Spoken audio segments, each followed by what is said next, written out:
Ladies and gentlemen, if I could have your attention, please. My name is Michael Swetnam, and it's my privilege to welcome you today here at the Potomac Institute for Policy Studies to another in a very, very long series of seminars and lectures and meetings on the issues of terrorism, and in particular, the issue of al-Qaeda.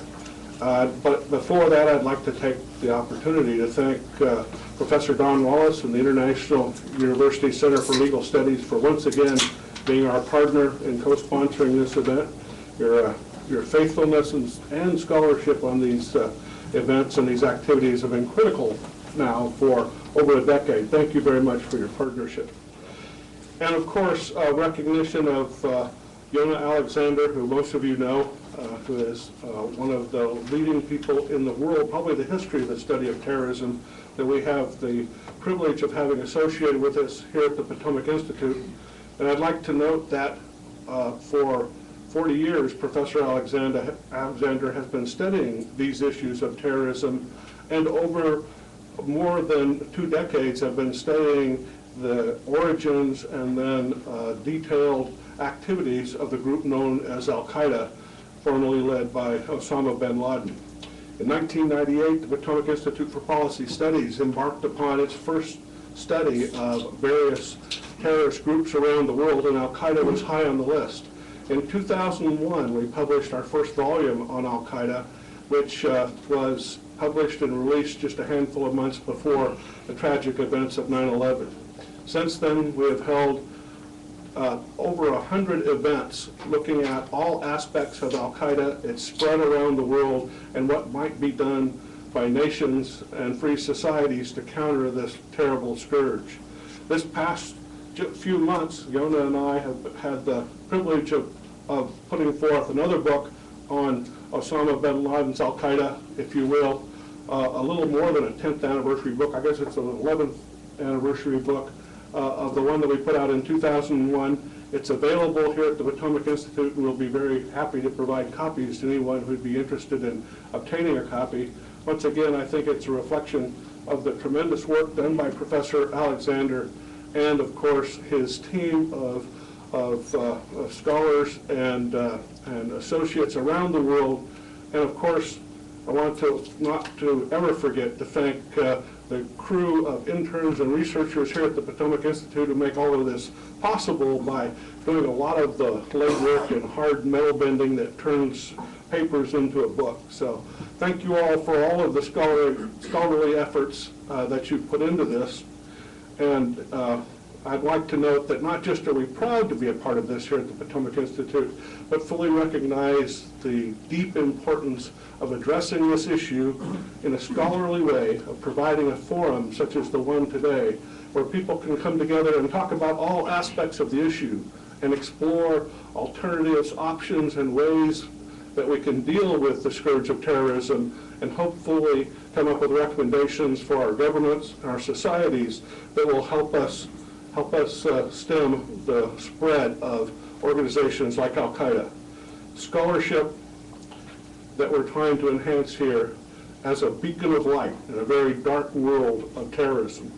Thank you all for being a part of this, and I'd like to now introduce our leader in these efforts, the one and only Professor Yonah Alexander.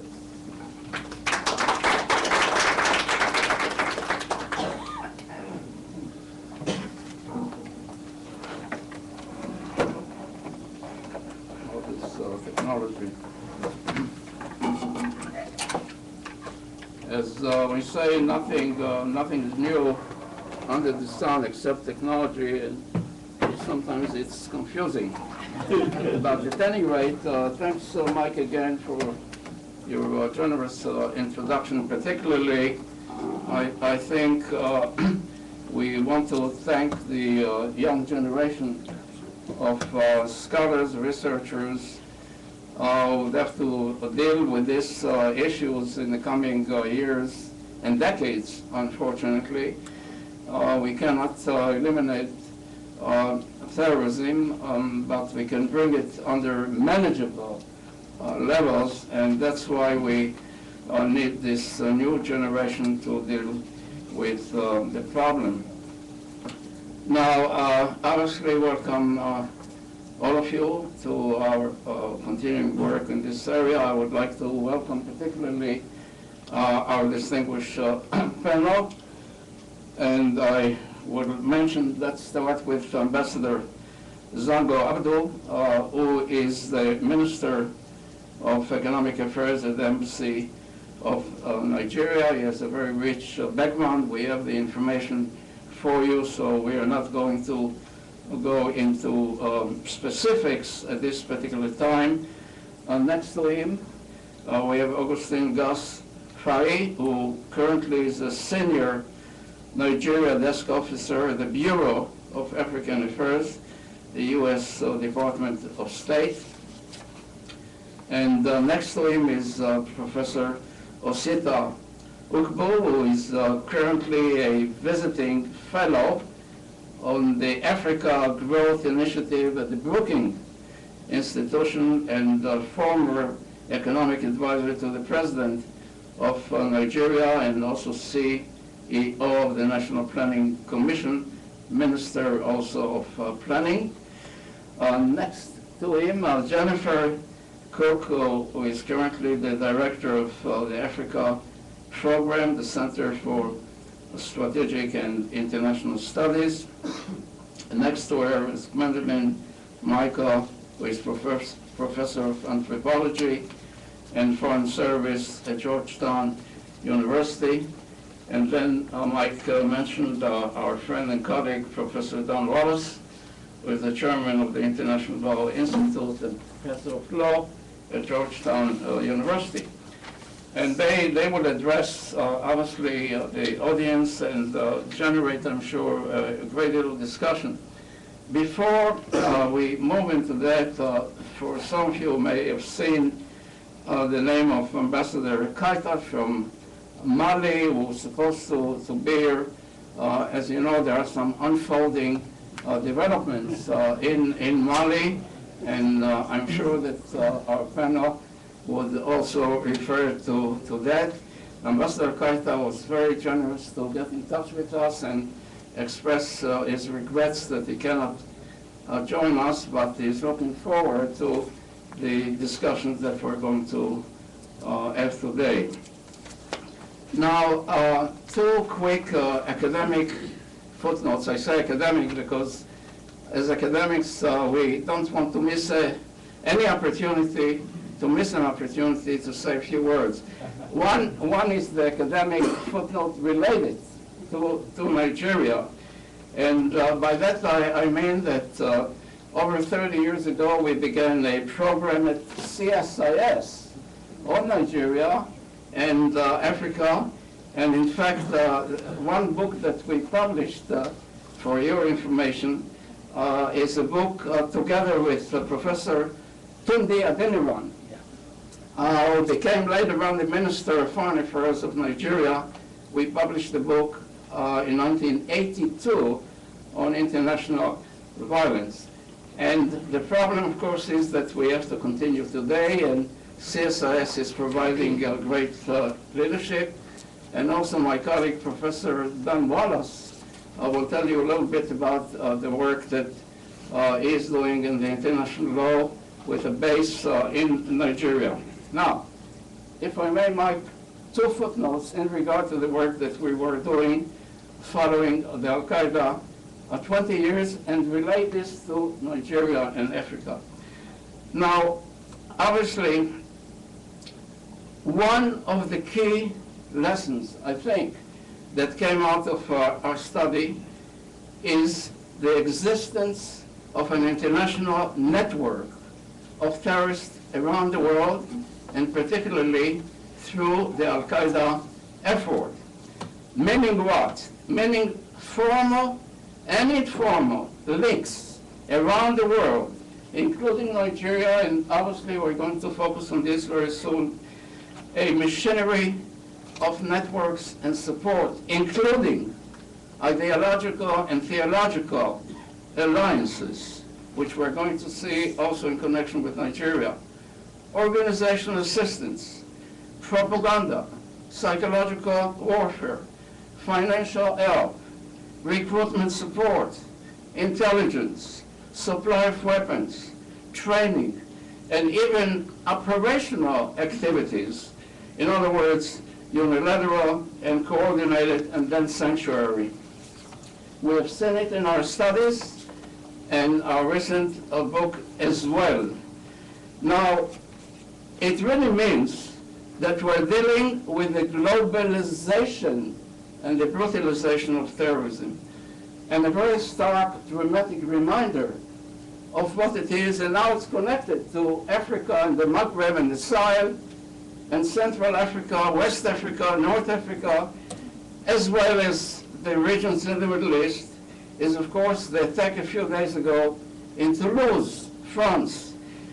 Not only we're dealing with this individual, Mir'ach, who was involved and subsequently was killed, whether he is a lone wolf or connected with some groups, but al-Qa'ida in the Maghreb claimed responsibility for his action in France. This is really amazing. Whether or not al-Qa'ida in the Maghreb was involved in the operation activity, this is too early to tell, but at least from the inspirational point of view and the whole idea of propaganda by the deed and the deed by propaganda. Now, I would like to mention, obviously, the activities we seem to forget some anniversaries. And this is the 8th anniversary of the attack in Madrid that was perpetrated on March 11, 2004. And al-Qaeda was involved, and some operatives from the Maghreb and the Sahel were involved as well.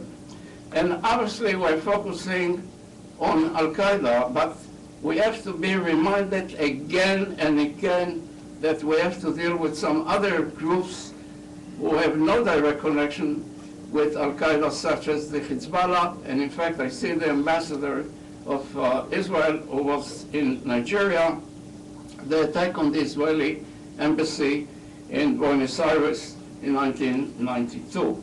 So again, I think we would have to deal with the threat that we see unfolding in the Maghreb, in the Sahel, in terms of the attempt of the al-Qaeda in the Maghreb in cooperation with other affiliates of the al-Qaeda, whether in Nigeria or in the Arabian Peninsula or elsewhere, in order to destabilize the situation in the region. Therefore, the region is critical, and in terms of the context that we're going to discuss, obviously, Nigeria is a prime case study. And all of us know, in terms of the population, in terms of the oil generated from Nigeria, the strategic location is of critical importance to the United States and the entire international community.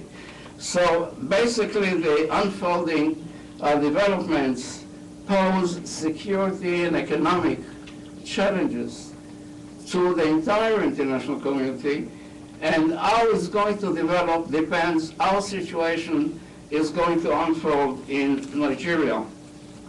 As I said, we have a very distinguished panel.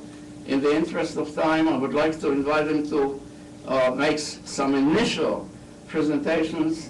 Then we're going to develop a discussion with the audience. Mr. Ambassador.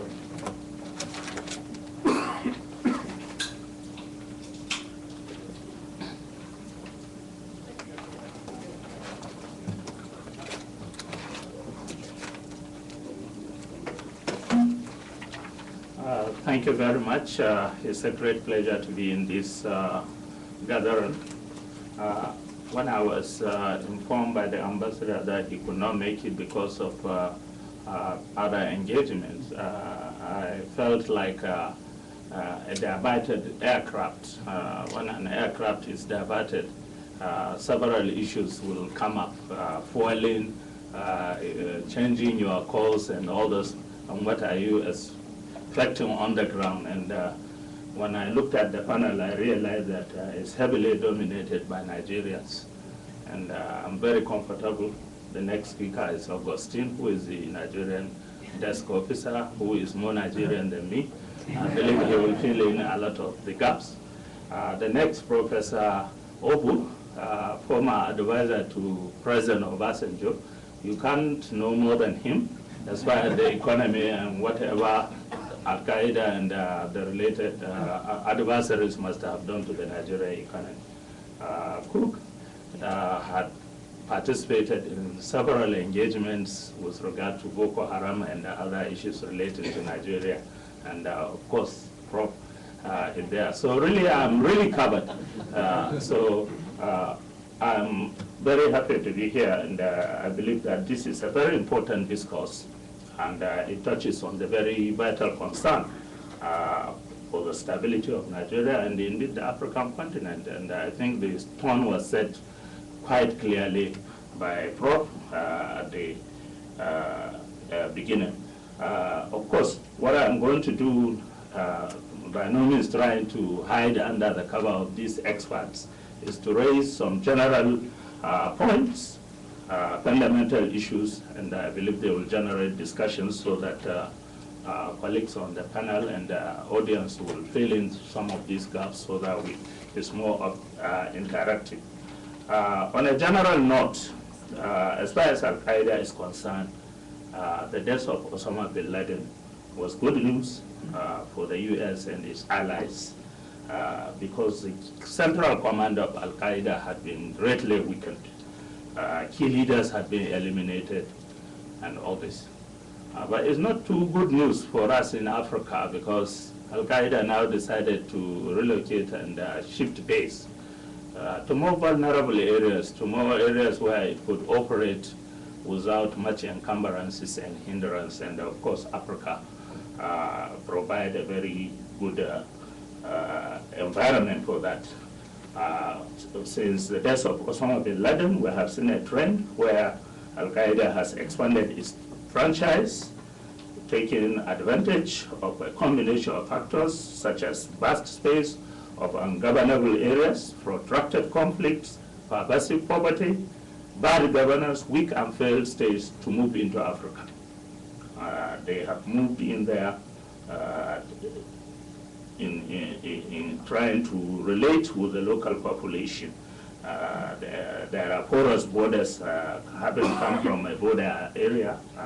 The name Zango there is actually the name of a town. We took that from the Arab tradition where the town you come from is an integral part of your name. But Zango is just half a kilometer away from Niger Republic. And in my village, we don't know borders. In Africa, borders are really artificial. And most of my compatriots in Zango, they are in Nigeria, but their farms are in Niger Republic. And no surveyor or anybody in the Ministry of Land and Environment will tell them that they are trespassing into foreign territory. As far as they are concerned, this is home. Smuggling is not seen as a crime. It's business. It's normal. So a situation like that provides very fertile ground for the development and movement of, if you like, insurgents and all this. Of course, al-Qaeda has used that to entrench itself in local communities, recruiting members, training fighters, raiding farms, and even planning suicide bombings. Most of you will not appreciate the magnitude of the problem, but those of us who come from the area, we know what we are talking about. These are vast territories with virtually no law enforcement. You can count the number of policemen. In my village, we have a small police station, probably 10 officers who can be overrun even by the local population, not to talk of people who are well equipped. So it's a very complex situation. And when you look at Nigeria within the context of the regional dimension, West Africa, Akim, and he made the point, it had gained a major foothold. The membership of Akim had moved from about 100 in 2006 to over 500 today. There are speculations that that figure had actually jumped with quite a number of inroads it had made in Boko Haram and several other groups in Mali. So this is a very serious problem for us. Its reach in the Sahel has extended from Algeria to the remote parts of the Sahara, including Mauritania, Mali, Niger, and Nigeria. Of course, you know what has been happening in Mali. On a positive note, ECOWAS countries, including Nigeria, have rallied around that country. We have condemned in strong terms the coup d'etat that took place, seizure of power. ECOWAS will no longer tolerate unconstitutional change of government by any section, whether military or otherwise. And I had cause to speak with the Malian ambassador yesterday, and all ECOWAS ambassadors around 4 o'clock paid a visit to him to show solidarity. And we're very happy with our American friends. They have condemned it, the UN. So there is a general mobilization of international support against this. But what is happening in Mali reflects the magnitude of the problem on the ground. The rebel onslaught by the Tuareg was a disaster waiting to happen. Over the last 3 weeks, we have seen this develop step by step. And clearly, it was pointing to a more dangerous conflagration. And we're very surprised that ECOWAS and the rest didn't do much really to address the situation. AKIM has employed quite similar strategy of the parent body in Pakistan and Afghanistan, winning hearts and minds among local communities. You see, a vacuum, scientists say a vacuum is any space that is not occupied. In the context of terrorism, when you leave a vacuum with bad governance, with lawlessness, with poverty, with this, it can be filled by anything. And AKIM took advantage of that. And they are winning hearts and minds. That is very fundamental, that is very serious. They move in there, integrate with the local community. In Mali, AKIM was providing medical care, water, building schools, building mosques. At one stage, one of the leaders of AKIM from Algeria married the daughter of a local chief. If you know what that means in our context, I'm from a royal family. When you get married, you consolidate your hold on that environment. You are accepted. You are a son of that territory, and no harm can come into you. These are strategies AKIM had been using in Afghanistan, in Pakistan. They are using it in Africa. And in a place where people are less than $1 a day, they will be acceptable. And that's the reality of the situation. So when you have bad governance, when you have poverty, you create a gap. That gap can be filled by anything. Of course, AKIM moved in to create a kidnap economy to raise funds. At the beginning, estimated at about $130 million. Today, it's more than that. And it is doing so much. At one stage, they were even saying that Mali is less apprehensive, the government is less apprehensive to apprehend AKIM because of the kidnap economy. Everybody is benefiting. Don't look at us, don't worry with what we do, we'll not look at you. We'll also provide you some few incentives. And so you find they were looking the other way, not knowing that over time, that problem will develop and engulf them. Now, let's turn to the Nigerian experience quickly. Now, all these factors playing out at the regional level in our neighboring countries in the Sahel and others are by no means shielded from us. We are by no means immune from those problems.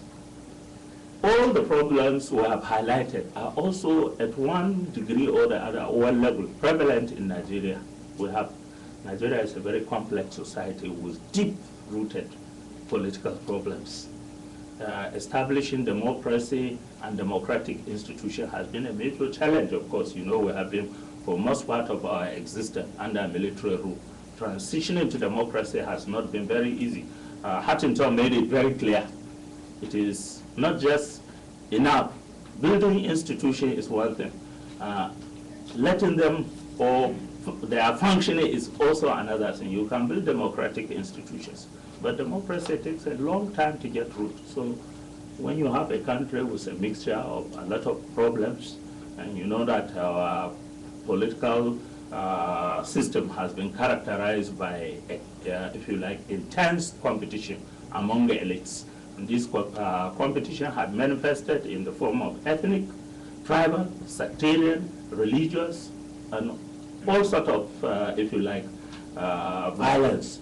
And this competition finds, terrorism will find accommodation in this. And so you now begin to see the linkage. Boko Haram, when it emerged as purely a law enforcement issue, a political issue, sectarian issue, an issue of extremism. But it provides an avenue for al-Qa'ida to once again identify one avenue to establish linkages. When you look at Nigeria, and I believe Professor Obu will highlight some of this, you find that we have this complex politics. You have several other problems. When Boko Haram emerged, it was at 3 levels. The first level is the political class level. Boko Haram was created by a number of politicians so that they could gain upper hand against their opponents. But at the end of elections, they abandoned those bunch of thugs they have recruited. With nothing else to do, they became readily available for other groups to use. That is the political dimension. You look at the criminal dimension. Today in Nigeria, there are many people who engage in armed robberies, banditry, and the rest, who will now push the responsibility to Boko Haram. They will say it's Boko Haram. Some of them are not even Muslims. So the criminal element comes in bank robberies and what have you. Of course, you have the extremist elements that have always existed, as Professor highlighted at his introduction.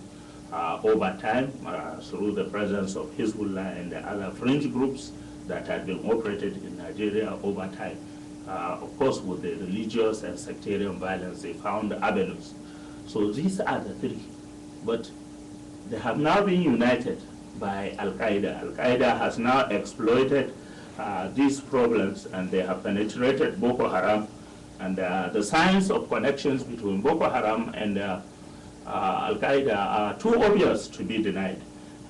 One, of course, is you look at the nature of the operation they carry today. They are coordinated attacks, just like they happen in Afghanistan, in Pakistan, in Somalia.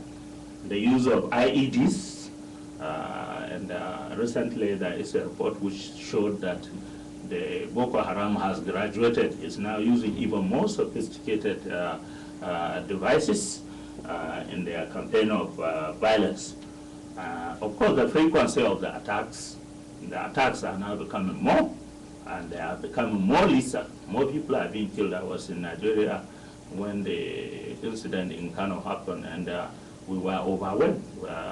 The average Nigerian could never imagine such a thing could happen, but it had happened, and it has continued to happen. The lethality of the attacks. Of course, we have seen traces showing that there could be possible linkages between Boko Haram and al-Shabaab. First, in terms of receiving training, logistics, possibly funding. People are now even beginning to feel that Boko Haram could move to the maritime sector, begin to capitalize and cash in on the piracy and the other related aspects there. So basically, these are some of the issues. But what is at play is the fact that the political factors within Nigeria, the economic factors, lend themselves very much for Boko Haram and indeed al-Qaeda to gain a foothold. And so we need to look at this beyond just seeing Boko Haram as just one fringe, militant or extremist group that is seeking international attention or merger, but that there are intractable problems within the Nigerian polity. And what is happening now, the government is now overwhelmed because as we are trying to sort out one thing, Boko Haram has come. We now have even more complex problems. So what is the national and global implications? Clearly, al-Qaeda portends enormous threat to security and sustainable development at all levels. I don't think there is any argument on that. It's a major problem. And we need to develop, evolve national, regional, and global strategies to deal with the challenge. I believe Professor Obu may deal with some of the economic problems. the issues there. At the national level, I think what Nigerian government is doing is try to reach out to stakeholders and they agree to address grievances. There are grievances, no doubt about it. And these grievances predate Boko Haram.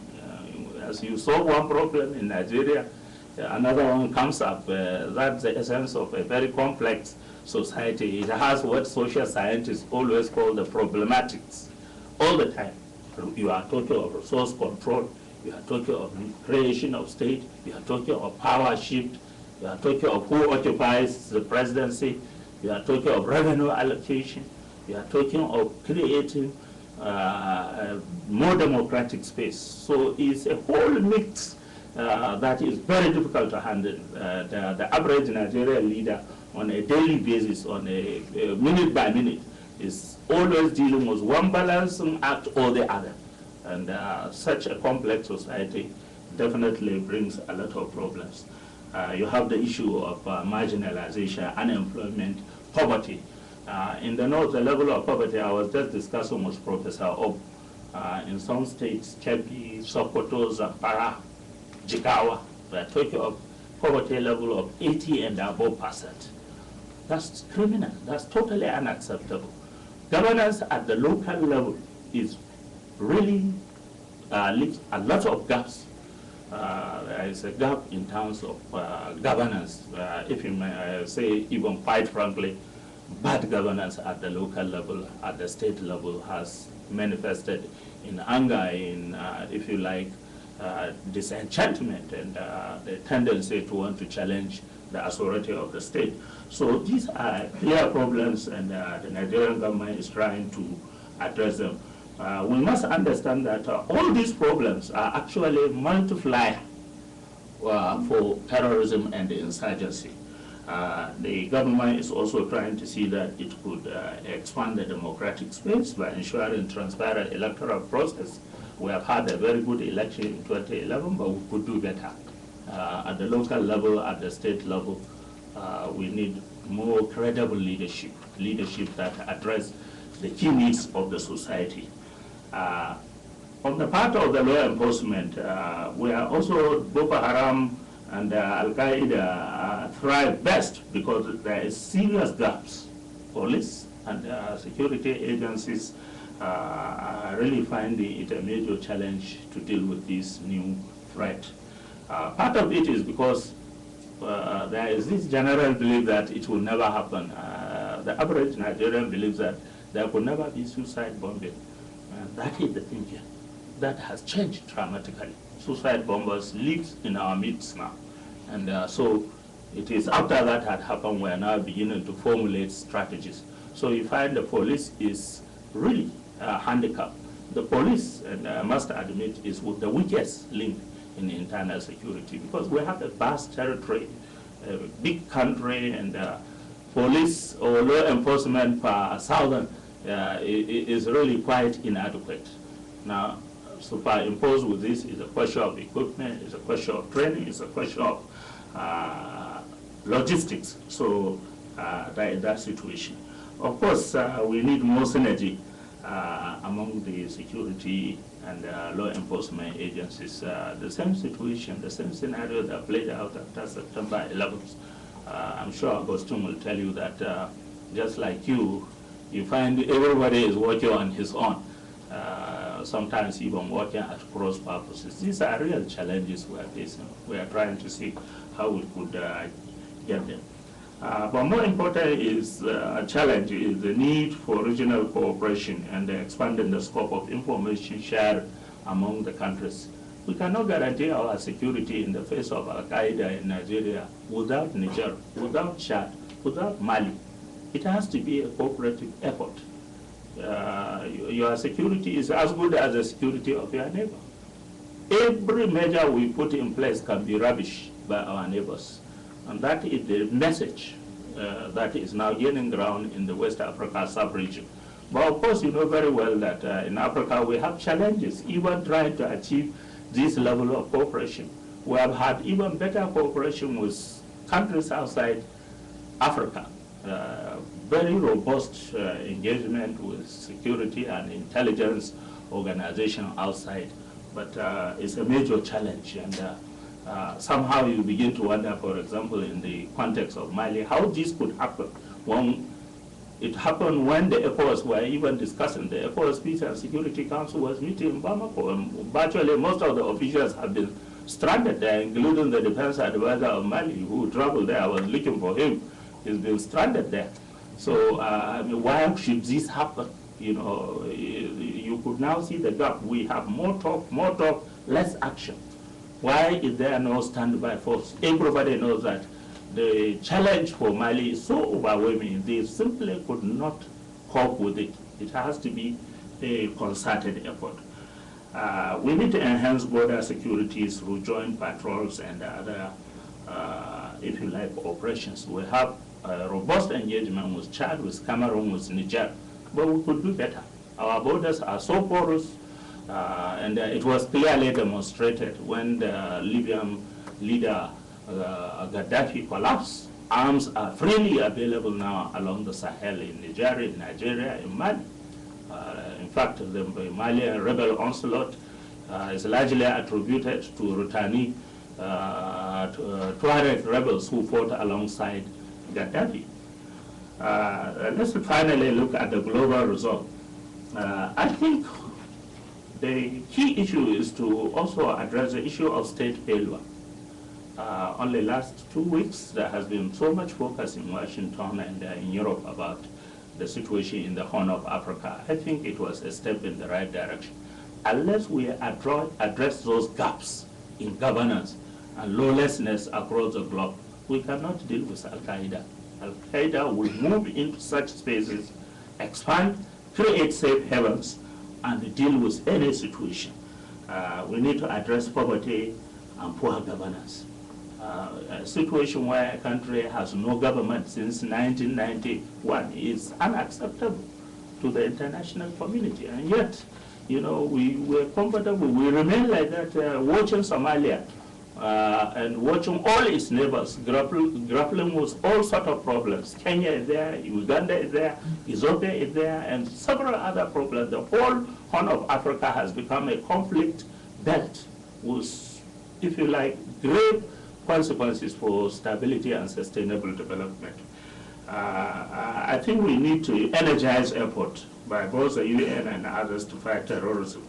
And I think the next round of challenge will shift from Afghanistan.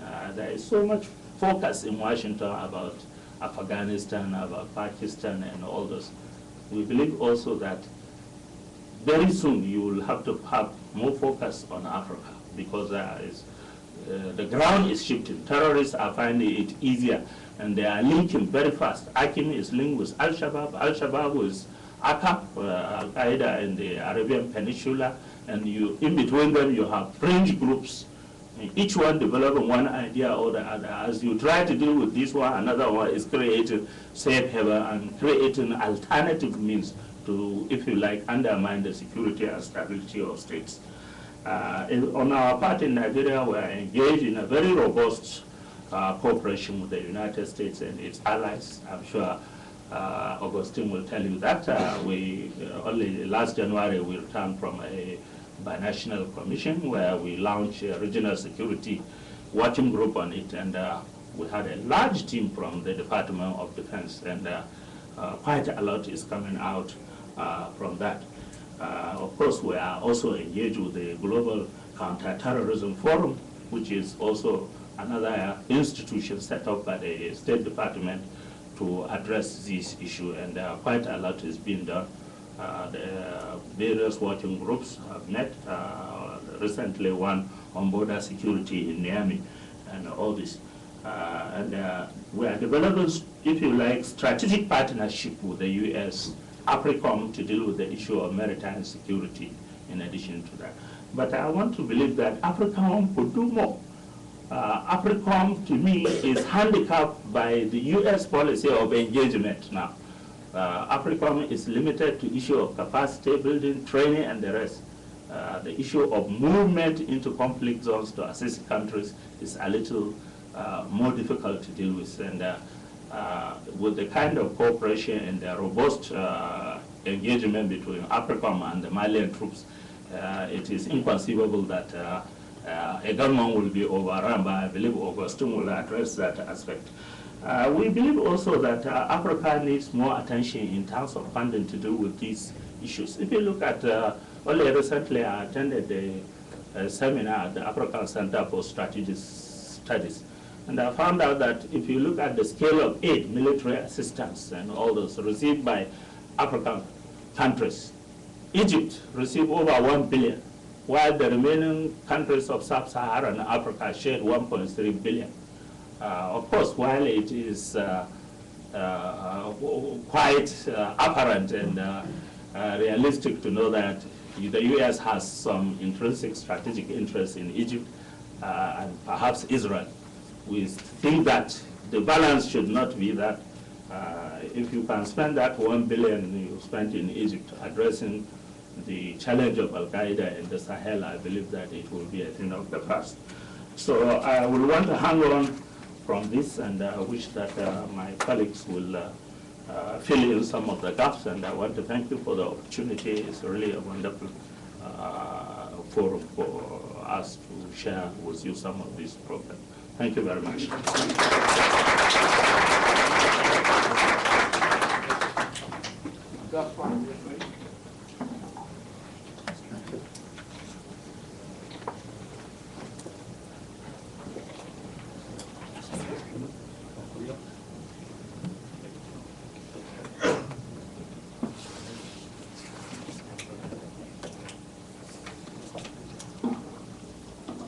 Thank you, everybody. It's a delight to be here and to be on such a distinguished panel with everybody involved here. I'd really also like to thank the audience for coming up on such a beautiful spring day in Washington. That was a real sacrifice, more than any we've made here. And for those of you on video, you should know that it's cherry blossom time, so it's particularly nice here in Washington, probably the nicest time of the year. It'll get miserable later, but let's enjoy it while we have it. Thanks again to Ambassador Zangu for your comments. I'm looking forward to learning from everybody on the panel, but I've already learned something today, namely that you're from Niger and not Nigeria. Yeah, I will claim Niger. You can claim Niger. My elder sister is married in Niger. So a lot of us can claim multiple directions and multiple loyalties, and I have to admit that having been on the Nigeria desk for 3 years, I'm very attached to the success of the country as well. So thanks for all that. I want to say a little bit about how important a strategic partner Nigeria is for the United States. Let's not forget the thousands of peacekeepers they've sent all around the world, not only for past successes in West Africa, but currently in Darfur and other places. That's very important for stability in Africa and beyond. I think we've already mentioned before, but it's by far the largest country in Africa, and by far the largest country in the world with about equal Christian and Muslim populations. So there are lots of lessons and cautions for the whole world in terms of how you live in a pluralistic society. So it's important for us for that reason as well. Let's not forget about oil. It's one of the top producers in the world. So anytime there's movement on the Nigerian markets, there's movements on the world markets, and that affects domestic politics all over the place. And also, let's not forget their leadership in ECOWAS, in the African Union. Their 2 years on the Security Council that just wrapped up. We found them to be a vital partner for advancing U.S. and world interests as far as we're concerned. So we regard it that way, and we treat it that way. The Secretary, on one of her first trips as Secretary of State, Secretary Clinton, she went to Nigeria in August of 2009. And President Obama has met multiple times with President Jonathan. So it's clear that these issues are right at the top of our foreign policy discussions. We also, in order to formalize this relationship, Secretary Clinton started the 2010, the U.S.-Nigeria Binational Commission, which Ambassador Zangu also referred to, that not only deals with security issues, but economic issues, democracy and governance, the Niger Delta, and agricultural issues as well that are critical in Nigeria and for all of Africa. So we regard a terrific outcome of the Binational Commission as being credible elections of April 2011. So just about a year ago, Nigeria conducted fair and transparent and generally considered credible elections on the legislative, gubernatorial, and presidential level. And it's not just my opinion, it's the opinion of 91% of Nigerians. So polled afterward, 91% that thought it was free and fair, and this compares to 30% in 2007. So nobody's saying that elections are perfect, and nobody's saying that there's more to be done, and we are supporting institutions that will affect that change as well. But it's been a dramatic increase, and the fact that we had high-level political commitment for this, we had NGOs and civil society committed to it, and we had people on the grassroots, individual citizens that were committed to it too, that we were able to see real difference. And I mention all those three levels because I think that also applies to the way that we address Boko Haram. So let me sort of turn right to that. Obviously, democracy is more than just election day. It has to do with accountable governance every day of the year. And it's hard to have accountable governance when you have violence. So when you have violence that's not just that's not just the monopoly of state power, then you really have a lot of social breakdown that's very disturbing on a number of different levels. So let me just be clear that the United States government condemns the violence that's been attributed to Boko Haram. Not only the incidents that Ambassador Zangu has mentioned, but there have been nearly daily attacks in northeastern Nigeria. Most of those things don't even get on the radar screen of the international community. And honestly, when it comes to my desk, for most things, we don't even put out a press release. It's just, this has become par for the course for the northeastern part of the state. But it's a serious, serious problem, and we are committed to helping our Nigerian partners find an answer to it. Okay. And I also want to say a couple of things that I think are particularly disturbing. There are these attacks that are on churches and mosques in northern Nigeria. And I really find that abhorrent because you're supposed to be able to go to a place of worship to get away from the troubles of the here and now. And the fact that these places are not sanctuaries for people, I think really gets at the heart of the fabric of Nigerian society. I think everybody knows how religious Nigerians are.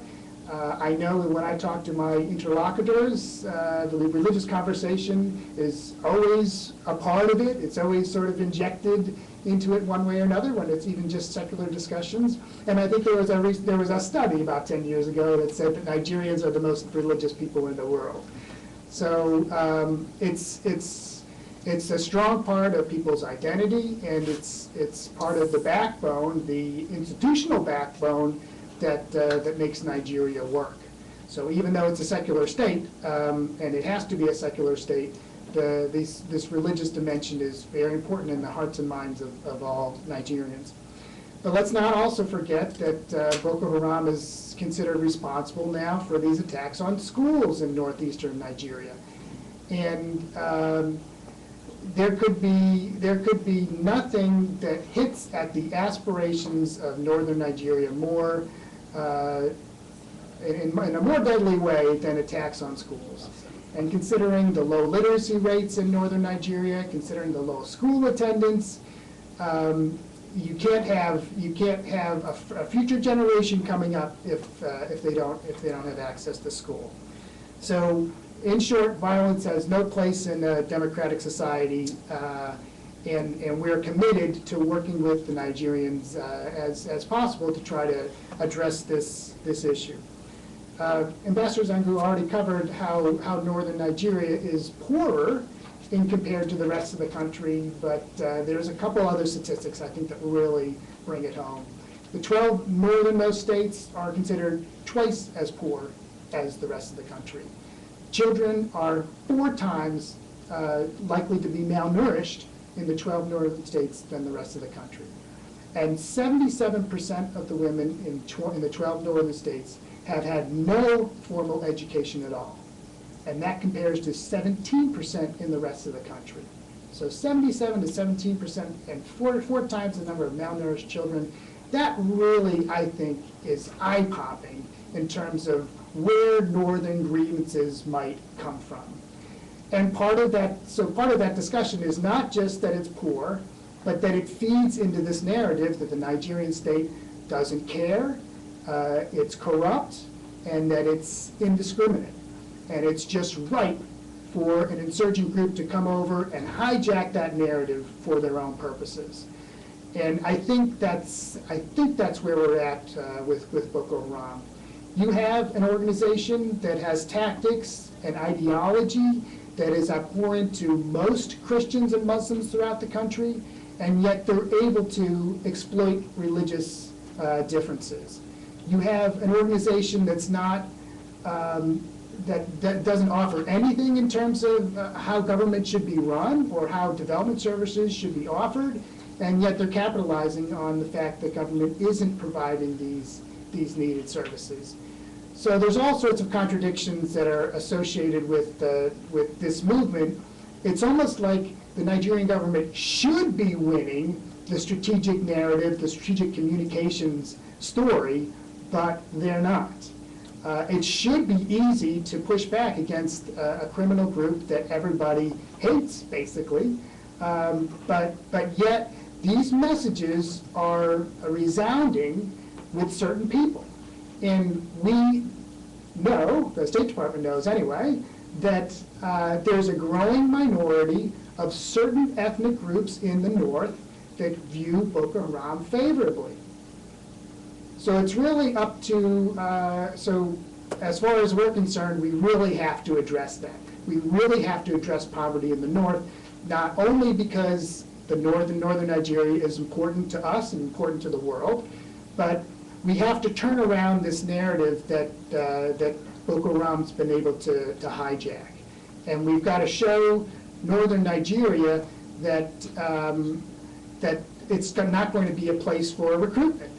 There's this contested space. You have these hardcore extremists, and we're of course worried about them, and we're of course worried about the security response to them.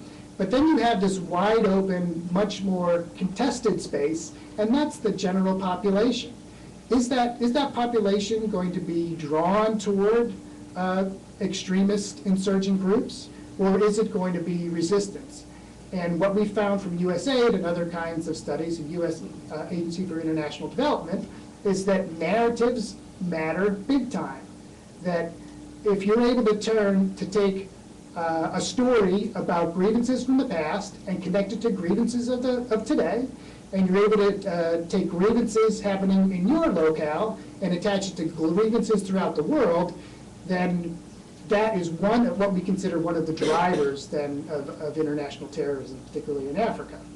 So you combine that narrative with the other part of it, which is small group dynamics, which actually pulls individuals into groups, and it's a powerful combination. So all is that to say is that there's sort of a flicker of good news in all of that. One is that when it comes to narratives, it's supposed to be that politicians are all about that. Diplomats are all about that. By saying certain things and by doing certain things, we're able to change the course of the conversation that the whole nation is having. And we can even see it in our own political campaigns here. What are the issues that get raised? What are the issues that make the news? Well, it's the frame is established basically by people that are making the news. That's one very, very dominant aspect of it. Okay, the other part of good news is that although we are very worried about reports we hear of connections between Boko Haram members and outside groups, the issues and the actors and the dynamics of Boko Haram reside principally in Nigeria. So that means that it's subject to government of Nigeria influence. And so that's where, for us to be a stronger partner of the Nigerian government, we would really like to see them address these issues of northern poverty and strategic communications much more robustly. So we are very active in this conversation. Ambassador Zangu mentioned a high-level meeting between high-level Nigerian officials and State Department and Department of Defense and other officials in January. And so we are helping now. We're helping with different ways to make sure that they're able to act on intelligence better, but we want to act more. And in some ways, we're waiting for our Nigerian lead to demonstrate that they know that they have a good strategy. And I guess I'll sort of say, just leave it at that. Okay, I want to conclude by saying that the successful April 2011 elections were a matter of bold leadership choices by the Nigerian government for their electoral commission that led to incorporating civil society into election efforts, that led to people on the grassroots taking action. And I think that's a model for how you can be addressing this Boko Haram problem. As far as I'm concerned, what Nigerian government needs is a prominent, credible, reliable point person on northern Nigerian issues. And put that guy up there as front and center for addressing northern grievances and as a way of northerners knowing, okay, this Nigerian government is mine and they're gonna back me up. I think that's a very important symbolic message that needs to happen. And once those institutions or people are in place, there's lots of civil society organizations in northern Nigeria that have spoken up against Boko Haram, at great personal risk for themselves. They can be used to multiply efforts. And then when it comes down to the individual level, when Boko Haram is trying to recruit on just the city or village level, then you have people that are able to say no and know that the government has their back. So in conclusion, I would say that really the solution to these problems are solutions that Nigeria already has in spades. Their diversity as a country, so diversity of thought, their talent, their obvious talent that comes from many different directions and of having a great educational institutions in the past, and their federal character, which draws on the talents of men and women throughout the country. And those are the kinds of things that I wish for my own country, and that's what I wish for Nigeria as well. Thanks very much.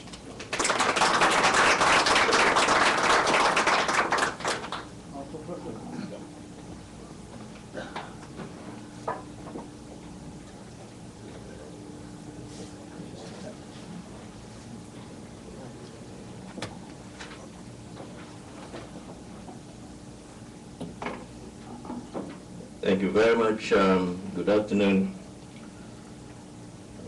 First and foremost, let me express my gratitude for this invitation. I am a visiting fellow at the Brookings, and as an economist, I'm wondering, what am I going to say about security issues? But let me say first and foremost that the idea that the Washington policy community is actually gathering to discuss Nigeria and terrorism issue is one that we should not take for granted as Nigerians. We are very grateful for this, that you're spending some intellectual capital on this matter. But I also wanted to say that I hope that it's not only the issue of terrorism that should be bringing us together to discuss the multiple challenges that Nigeria and other African countries face, and that we should be able and must, as people that have common humanity, come together to discuss other challenges as they arise, or even before they arise. And these challenges are many. And there are also successes too that we must talk about. So as we discuss terrorism, let us remember the wider contexts in which they exist. Having listened to the ambassador and the Gus, I think mine will be a footnote. Because I think the ambassador really covered quite a bit of what one would like to say. When I was coming, I thought maybe I would be alone in trying to situate this problem within the economic context and poverty and all that. But I can see that this is really a widely held view about what is happening in Nigeria. I will raise issues and perhaps make a few suggestions. I started by asking myself whether we have actually made the leap between Boko Haram and al-Qa'ida, and whether in fact the evidence has been rigorously interrogated. I say this because, yes, the tactics might be the same, they are applying the same methods, sort of, but I think we must be careful, because once we make the leap and link Boko Haram to al-Qa'ida, the narrative will change. And if that narrative changes, the solution will change. So I think it's important for us to understand the domestic origin of Boko Haram and how it remains, by and large, a domestic issue and should be addressed as such, without losing sight of the fact that they may be gaining in acceptance, perhaps in links with other terror groups like al-Qa'ida. As they say, you know, the hood does not make the monk. I also wanted to say that this is a bit of history that you all know. Boko Haram was formed in 2002 in the northeast of Nigeria. And there's a reason why I decided to go to this history. And wasn't actually radicalized until 2009. It was a group very much like what you have now you call Muslim Brotherhood, in response to huge gaps. And there were other coincidences as well. In 1999-2000, if you guys remember, there was the movement to establish Sharia in the northern part of the country. And we never really understood why, but I think people are beginning to reason and question, why was this clamor? Because there was a clamor, popular clamor, for implementation of Sharia in northern Nigeria. We remember that when the group that came to implement Sharia in Kano arrived, they were well received in Kano. And that was trying to tell us something, it was a signal for saying, we've not been happy with what has been happening. We want an alternative system. And when the implementation of Sharia failed, as it did, because if you steal a goat, you're going to have your hand chopped. But if you steal billions as a governor, you're going to go free. It led and fed into the emergence of a group like Boko Haram. That even the Sharia we thought could be an alternative is not an alternative. So you found a group that said, okay, we're going to do things for ourselves. We will create our own schools, we will build our own clinics. And that was beginning to happen between 2002 and 2009, until their leader was killed in a brutal fashion, and the group indeed became radicalized. So I think it's important for us to understand that aspect of Sharia law, and it's predominantly in the 12 states that Gus had referred to, where poverty was most prevalent. So one can see clearly that the environment, essentially, poor governance was creating the impetus for open defiance of authority and the emergence of Boko Haram. Somebody, because this debate as we speak here is also going on in Nigeria. So, you know, Boko Haram is interpreted to mean Western education or Western civilization is bad. And one interpretation that has been given to it is not to be literal about that interpretation. It is to say, if all these people in power over the years are Western educated, imbibe Western civilization, and they can't solve our problems, perhaps there is another civilization that can rescue us. So it's not a literal interpretation of Western education is bad. It just so happened that, of course, the tactics of this group has become one that we must all condemn. You can achieve these aims through other means. And we'll have to get back to that. And the parallel I draw is, as I was making my notes, I said, let me look at the history of the Muslim Brotherhood. And if you go back to Egypt, the way they were formed, and now they have become legitimate. They are now forming governments. They won an election in Egypt, and I think they're even in power in Turkey and so on. Let me also say that there have been other forms of challenge to the state that's not Boko Haram. And I think the ambassador was alluding to this. And they don't get quite the sort of attention they deserve because we are very reactive. We are not preemptive. In 2009, a band of young, defiant, what we may call the armed robbers, you know, seized a town in southeast Nigeria, a university town. For almost the whole day, they wanted to rob a set of banks, and they did. But what was significant was that in the classical Robin Hood manner, they robbed and came out and they were distributing the money. And they were being cheered on by the populace. And the reason why you can't call it ordinary robbery is that they were not in a hurry to escape. They walked, they were cheered on, the crowd followed them, and they even made a detour out of their way to a police station, which you can call a suicide mission, because police station is supposed to be where armed policemen were. They made a detour out of their way to attack the police station, and they burnt it down. What they are saying is, we want to challenge any symbol of the state.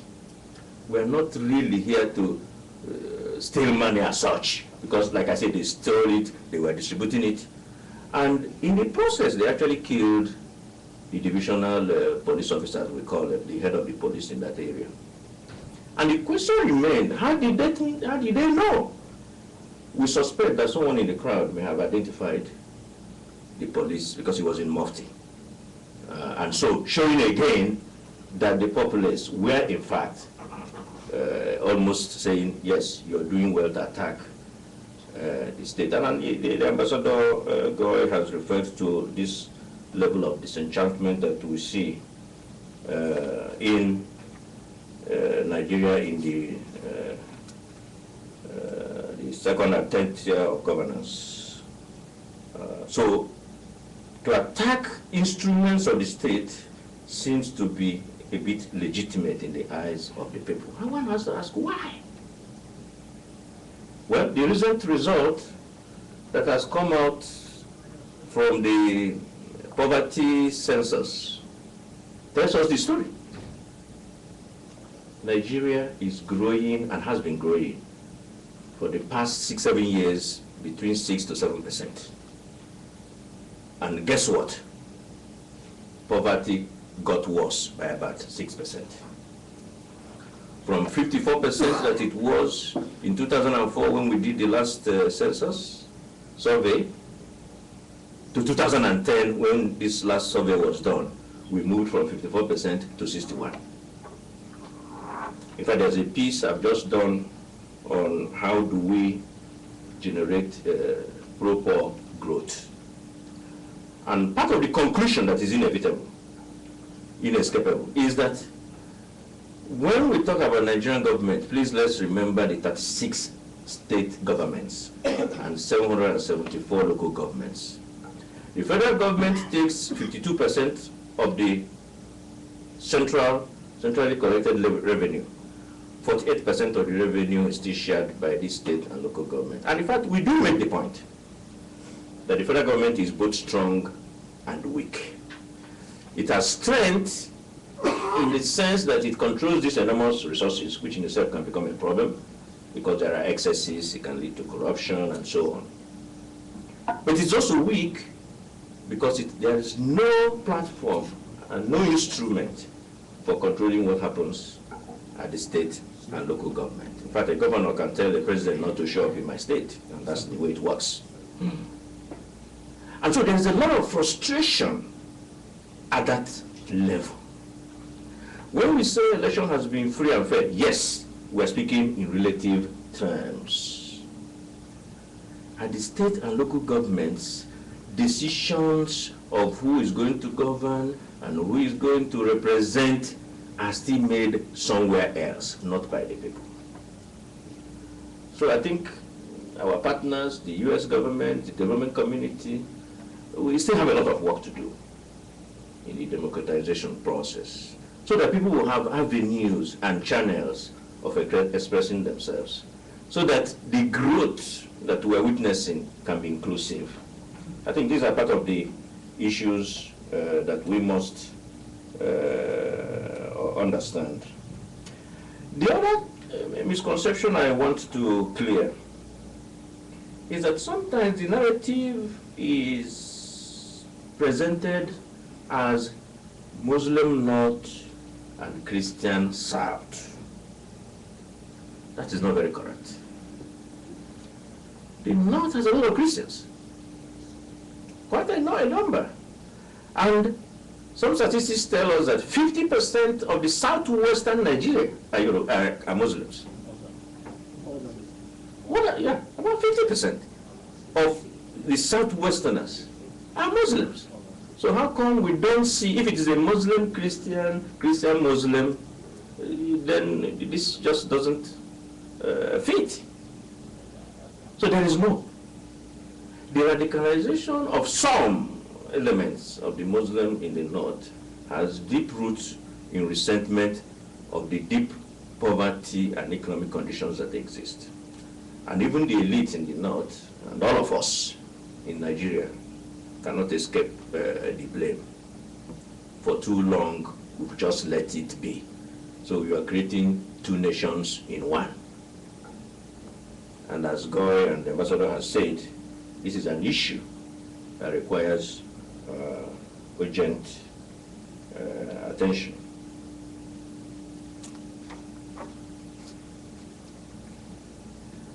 I must say that there are new developments that are a bit encouraging. And that's why I begin by questioning the al-Qa'ida. You know, al-Qa'ida is an ideology. Al-Qa'ida doesn't really lend itself to discussion because you can't really pinpoint their grievance except some notional grievance. But at least we're beginning to read that the government, through a back channel, is trying to reach the Boko Haram and engage them in some discussions. And people are going to say, oh, well, why do you talk to terrorists? But given the circumstances that we find ourselves, it might not be a bad idea if indeed there are genuine grievances that can be placed on the table for discussion.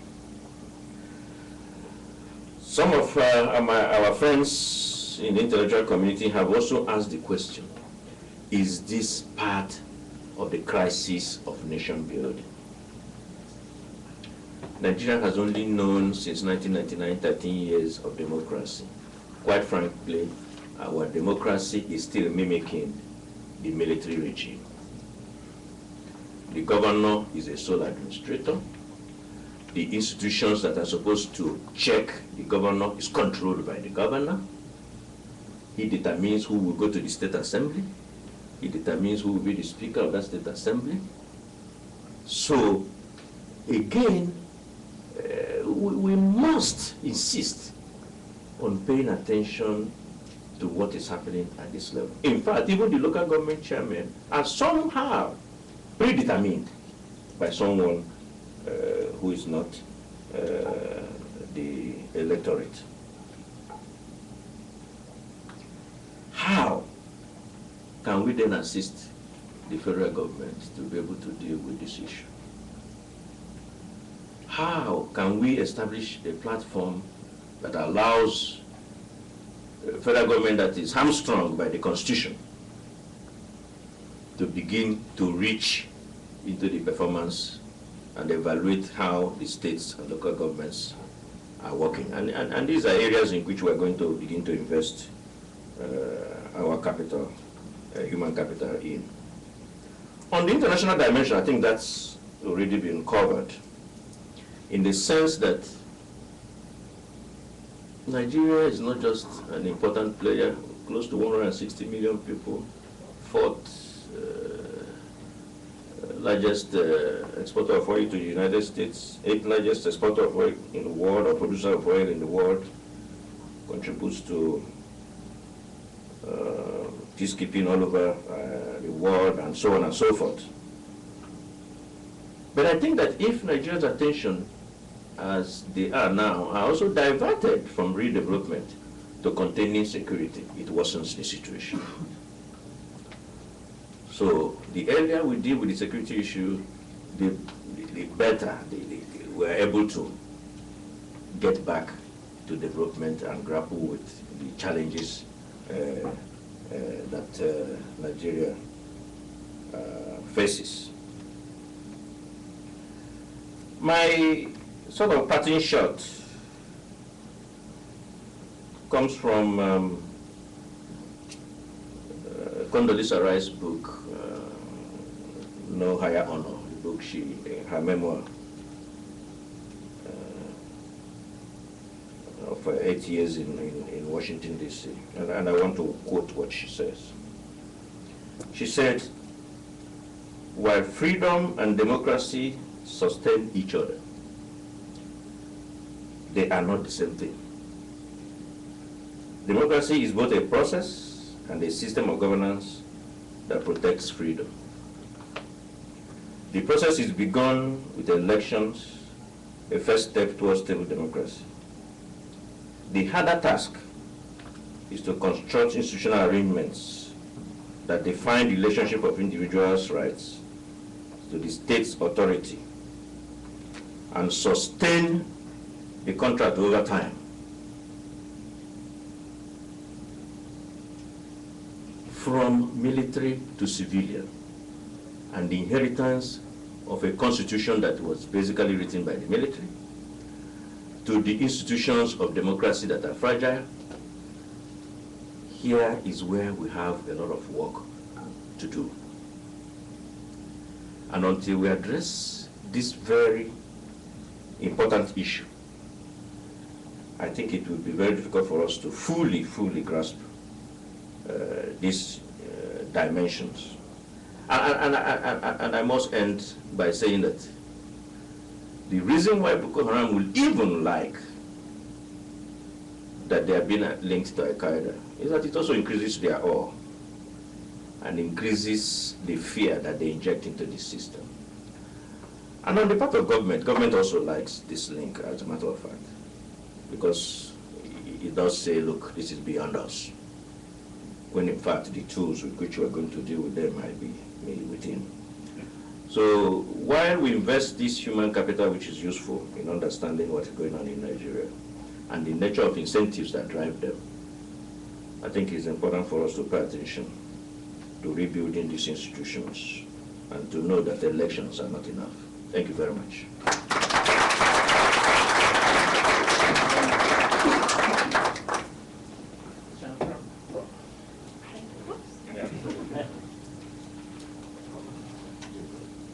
Great. Thank you very much to the organizers and to the audience. I feel there aren't a whole lot of gaps left to fill at this point. And as people were talking, I was kind of ticking off some of the points that I wanted to make. And I wanted to start perhaps with the point that the professor made last. That I think we have to be very cautious about too precipitously connecting dots that are there. Because if you miss a dot, you get a circle instead of a square. And I think we may jump too quickly to the wrong conclusions, and that may then make us miss opportunities at solutions that might be there.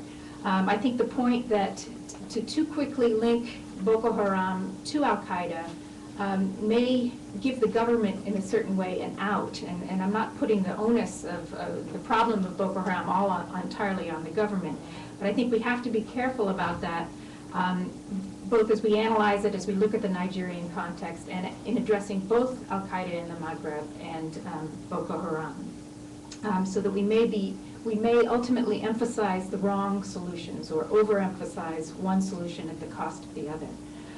So I think that was an extremely important point that both the professor and Augustine made. Yes, there are evidence, and I don't have access to the classified information, but it's pretty intuitive that there are links between the two in terms of training, in terms of the escalation of tactics, the sophistication of tactics, and so forth. But I think very much still, most analysts agree that the objectives are quite different in a way, and that Boko Haram remains very much focused on Nigerian-specific objectives, and I think that's important to keep in mind. On the other hand, what do we mean when we say Boko Haram? Boko Haram itself is very fractured. I think there's a tendency, as the ambassador said at the outset, to attribute anything bad that happens to Boko Haram, or for ordinary criminals to take on the label of Boko Haram to kind of hide under that umbrella and so forth. So Boko Haram is fractured, it's ambiguous. There's clearly a core, perhaps, of ideologues who were attached to the founder, Yusuf, who may be more religiously hardline in some ways. There are reportedly links with northern politicians, both in Maiduguri, but perhaps politicians with national ambitions who are using Boko Haram, maybe supporting Boko Haram to make the Jonathan administration look ineffective.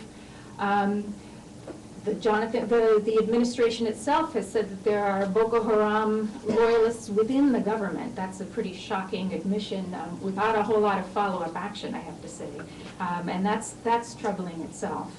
And then there are the criminal element, the bank robbers, perhaps now the kidnapping, which is kind of a newer phenomenon, although it's not entirely clear that it was Boko Haram who conducted the kidnapping, or again, if this was kind of a opportunistic crime who eventually sold the hostages over to whether Boko Haram or al-Qaeda in the Maghreb and so forth. Al-Qaeda in the Maghreb, too, I think is very much fractured. I think,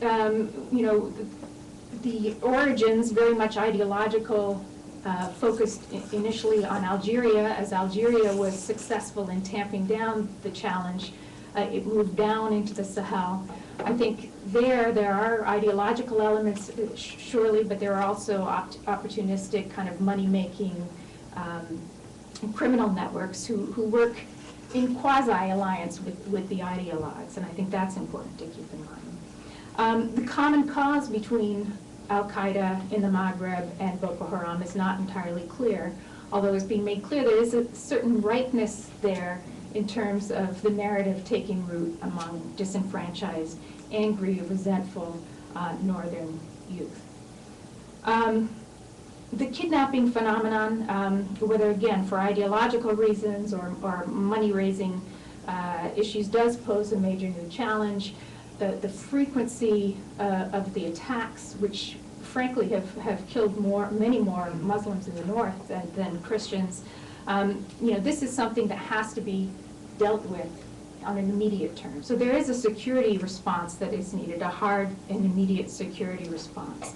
But that response has to be nuanced, it has to be calibrated, and it has to be couched within a much broader national response.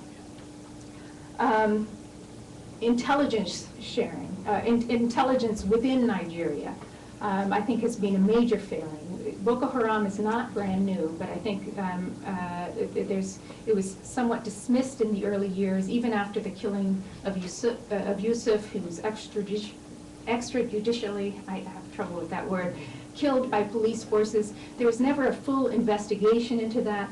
There were, the movement kind of went underground at that point and was quiescent for a while. There was never any real follow-up. It's not clear why this was not earlier on the Nigerian radar screen. Intelligence collection also requires strong policing capacities. The ambassador made the point about policing. This, our tendency in the United States is to focus on the militaries. That's also Nigeria's tendency, to send the military in when other security forces won't do. Militaries are not best suited for this kind of work, for community engagement, for gaining cooperation. Military has a not entirely positive reputation in Nigeria. It's often being sent into situations, again, that are not suited and very ham-handed and heavy-handed. But the police would be, in this instance, totally ineffectual, I think. The police have been, for many decades, underfunded. They're kind of the poor brother of the military. You see police up in the northern states, kind of ragtag, often shaking people down for money because they're not getting adequately paid. Policing has never been taken as seriously as it should be in Nigeria. And that's the case in much of Africa, I think, as well. The police force is a federal force, and police are often deployed into areas where they don't really know the language of the local community. They're not familiar. They don't know really who's who, and they're largely mistrusted. Here in the United States, most of the time, you tell your kid, if you're in trouble, run to the policeman. In Nigeria, it's just get the heck out of there and go to somebody else, anybody but the police. And I think that whole culture of policing, I think it's something that Nigeria and many other African states need to take more seriously. I also think it's something that the United States, and CSIS has written a bit about this, needs to get its head around in terms of how do we do this better.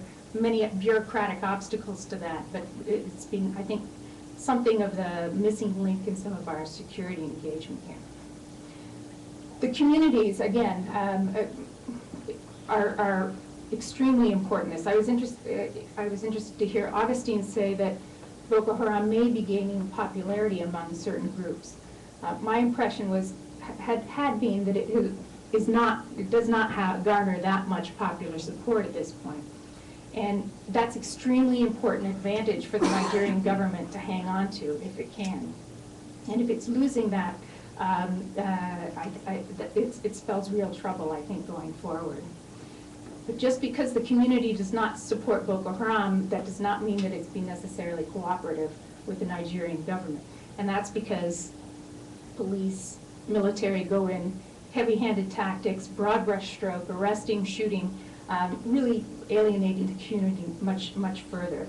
Those are the kinds of things and responses that will turn the average Nigerian who is not getting a good response from the government, is seen as unemployed, very little hope of employment or participation, and beaten up by the security forces. That's not the kind of relationship you want to have with your citizens if you're trying to win that cooperation. At the national scale, I think, and this idea, the notion of having a national narrative and a strategic communication, I think that's been notably absent in Nigeria, unfortunately. These elections were technically among the best, considered them the freest and fairest, with big problems, but improvement from 2003, vast improvement from 2007. But actually the aftermath was the most violent of all three of those elections. particularly in the north. I was deployed up in Sokoto during the elections. Buhari, the northern candidate, won, obviously, in that state, and there was vast jubilation, hundreds of young men running through the streets celebrating.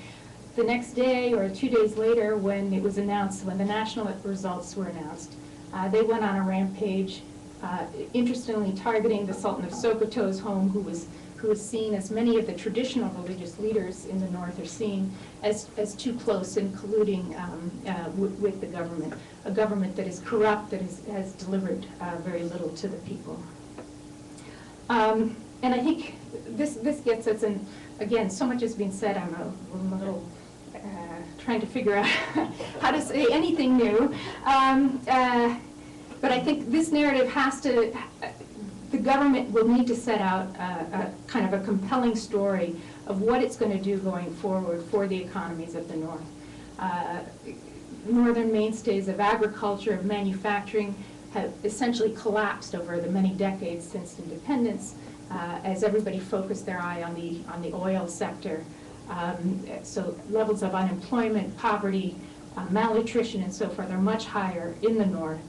And I think that's something that fundamentally the government is chipping away at in some ways. There's mining, they're trying to get at some of the agricultural issues and so forth, but they're not conveying it in a way that's compelling. Augustine kind of recommended a point person for northern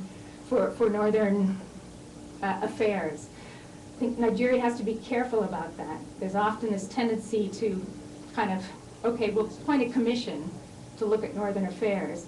There have been a gazillion commissions studying the Niger Delta, which has a whole other set of problems, but very little has been delivered. And I think my hope is that the current crisis really galvanizes Nigerian leadership, and that's the political leadership, that's opinion leaders, that's also the religious leadership, to say something fundamentally has to shift here. We need a new political narrative, we need a new national narrative, and we need to develop kind of a sense of nationhood that is different from what's gone before. I think the U.S. needs to tread very carefully in this. You know, because the security responses by the Nigerian government have been so unpopular, I think we want to be very careful about not aligning ourselves too closely with that, and not getting getting caught up in that hard security response. But I think there are, you know, kind of specialized responses in counterinsurgency, in intelligence collection, in community policing. There's kind of specific skills, I think, that we can be trying to work with the Nigerians on. I'm going to keep it short because I know we're almost out of time. Just a word on Mali. I think Mali is a huge setback. It's for Mali's democracy, its reputation. It's also a big setback on the fight against AQIM.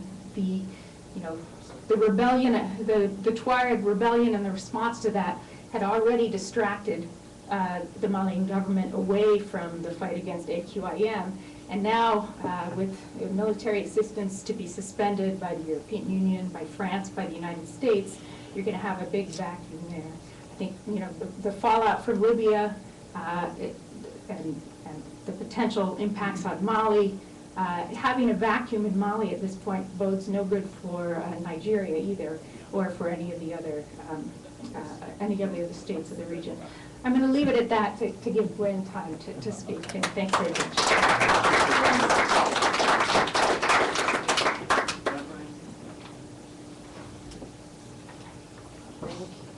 Thank you. Sometimes it's good to come last, and sometimes it's really terrible to come last, because everything has been said. I think that our presenters have just been absolutely wonderful. I thought that I would be the lone voice here talking about the importance of coming at this issue from the ground up, and I find that indeed lots of people here are on the same wavelength. I had entitled mine, Closing the Gaps, Institution Building Against Terrorism in Nigeria. And we already hear that theme coming out from a number of our presenters. So when I think about what we have tended to call that arc of instability across the Maghreb and the Sahel, my tendency was, as many of you also said, to say, yes, it's there, but let's not exaggerate it. Sub-Saharan African countries are not quite the same as the Maghreb and portions of the Sahel. That there is another dynamic there in terms of people's relationships to communities and people's relationships to the state that may make it more difficult for al-Qa'ida in the Maghreb to actually penetrate in the way that it obviously is desiring to and attempting to penetrate. And so while I know that we need to we need to heighten the capacity to do the hard security that you're talking about, that's really very important. But it's also essential that we think in terms of the soft power approaches, the soft security approaches. And why do I say this? I say this because I do not interpret Boko Haram to be radically different from the earlier movements that we saw in the northern areas. So that in the 1980s you had the Yan Tsatsini movements, and you had them talking about the evil state, the sinful state, the horrible northern Muslim millionaires who cared little for their own people. And that narrative is picked up and continued in the Boko Haram. What's changed, I think, is something that you've pinpointed, and it is the flow of arms and of weapons that now come down into the sub-Saharan area as a result of the Arab Spring and the successful containment of the authoritarian regimes in the north. Yes, that's really good, but you're absolutely right. Who was it that said this? Was it you, Professor, that the impact for Nigeria and for a number of other states is serious in the sense that those who had an anti-state narrative before now have more resources with which to implement the anti-state, and that's a big problem. But I'm an anthropologist, and so anthropologists always think that your problem is never just at the state level. Your problem is also at the intermediary level, and your problem is at the grassroots level.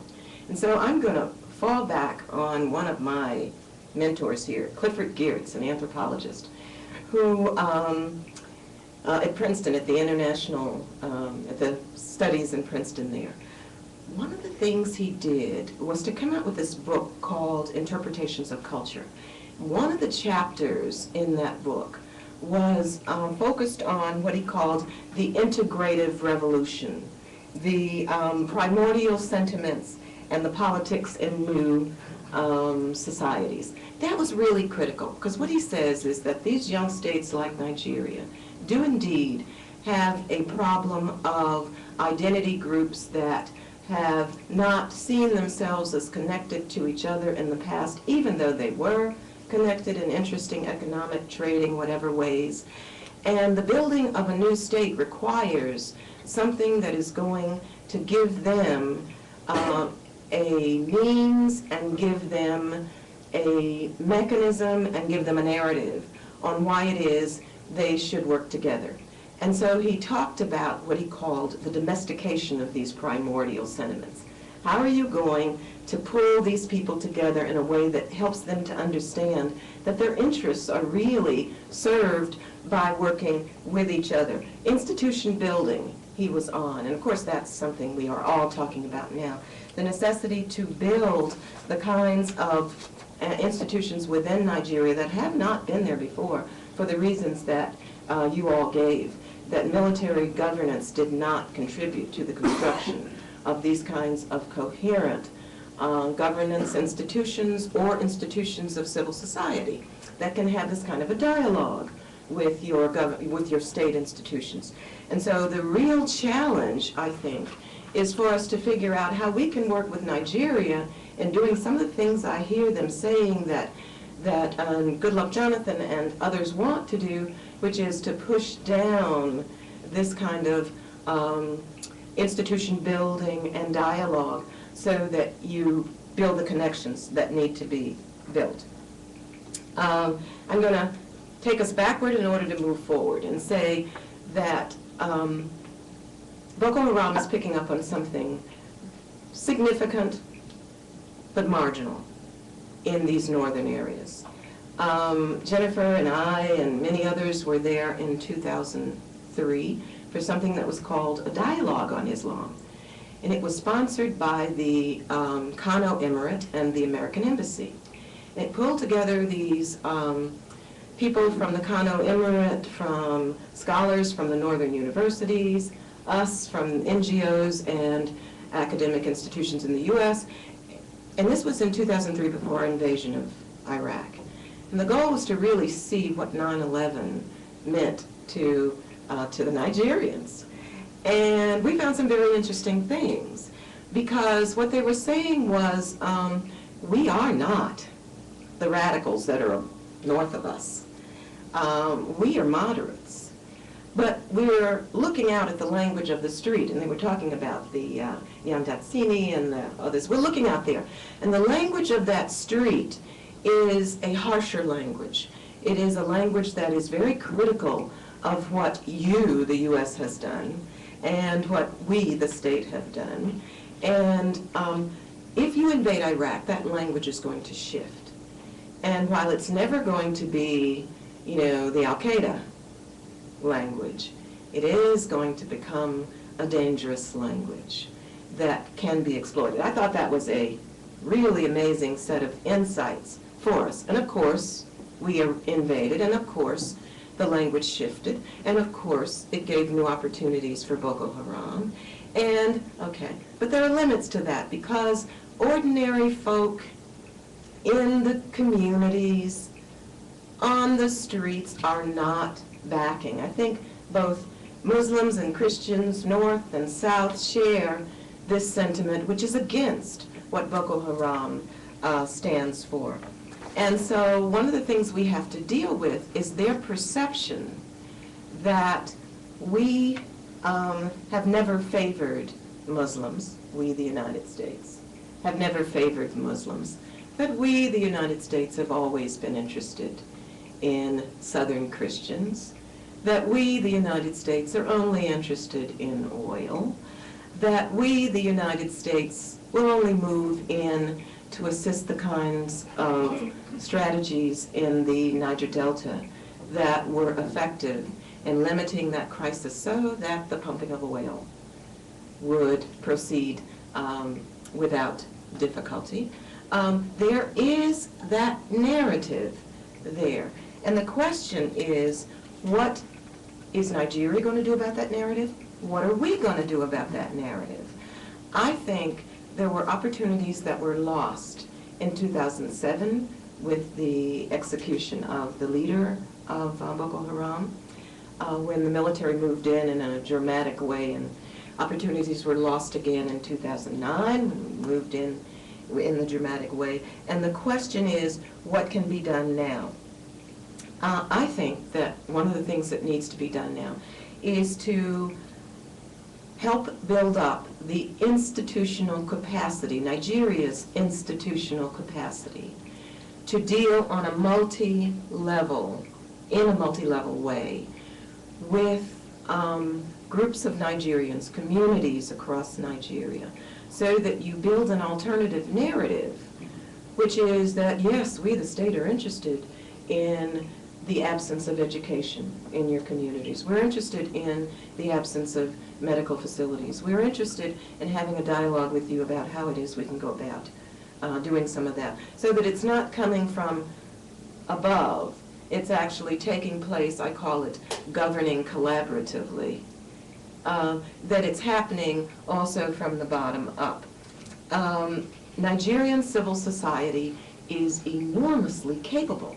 We discovered this in the 1990s during the Abacha regime, when the pro-democratic forces in the South, we didn't fund anymore through the government. We funded the NGOs in the South. The pro-democracy movement was enormously effective. And so when Abacha died, God rest his soul, when he died, then the people who could move forward or civil society was stronger and was more vibrant. But that civil society was stronger and more vibrant in the South as opposed to the North. And now we need to begin to move in a way that helps build the balance between North and South in institutional capacity building. Nigerians are aware of this, and there are some interesting overtures.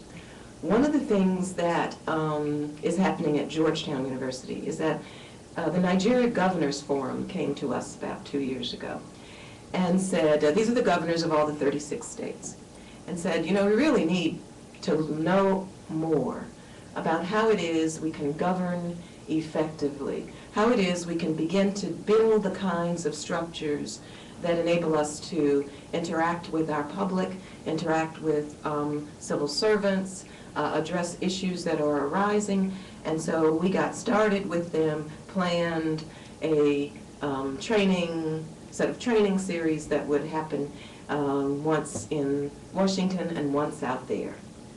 And the next, with 6 states at a time, representatives from them. And then would happen again the next year, so that you get representatives from all 36 states, but you sit them down together with each other, north, south, east, west. Well, elections came, wonderful elections. But the difficulties that we saw in terms of northern feelings of exploitation were evident in the southern feelings of concern and fear of Boko Haram, have made it more difficult for the Nigerian Governors Forum to move forward in a way that I think they want it to do, and that would be enormously effective. How do we continue to do other things? I think that it is important for us to enable the kinds of civil society mechanisms that encourage the dialogue between state and the bottom. Example, Jennifer comes from CSIS. We belong to the Council of Foreign Relations. We have Brookings. We have all of these mechanisms that bring representatives of government together with representatives of policy organizations, civil society together with them. We don't have that same complex of civic organizations in Nigeria that will allow the kinds of dialogues that are extremely productive. Issues that we have having to do with security get argued out in our forums. It is very difficult to argue out those kinds of issues in Nigeria because the institutions that exist are usually connected to government in some way. And there are not the private civic society organizations that can encourage this kind of dialogue.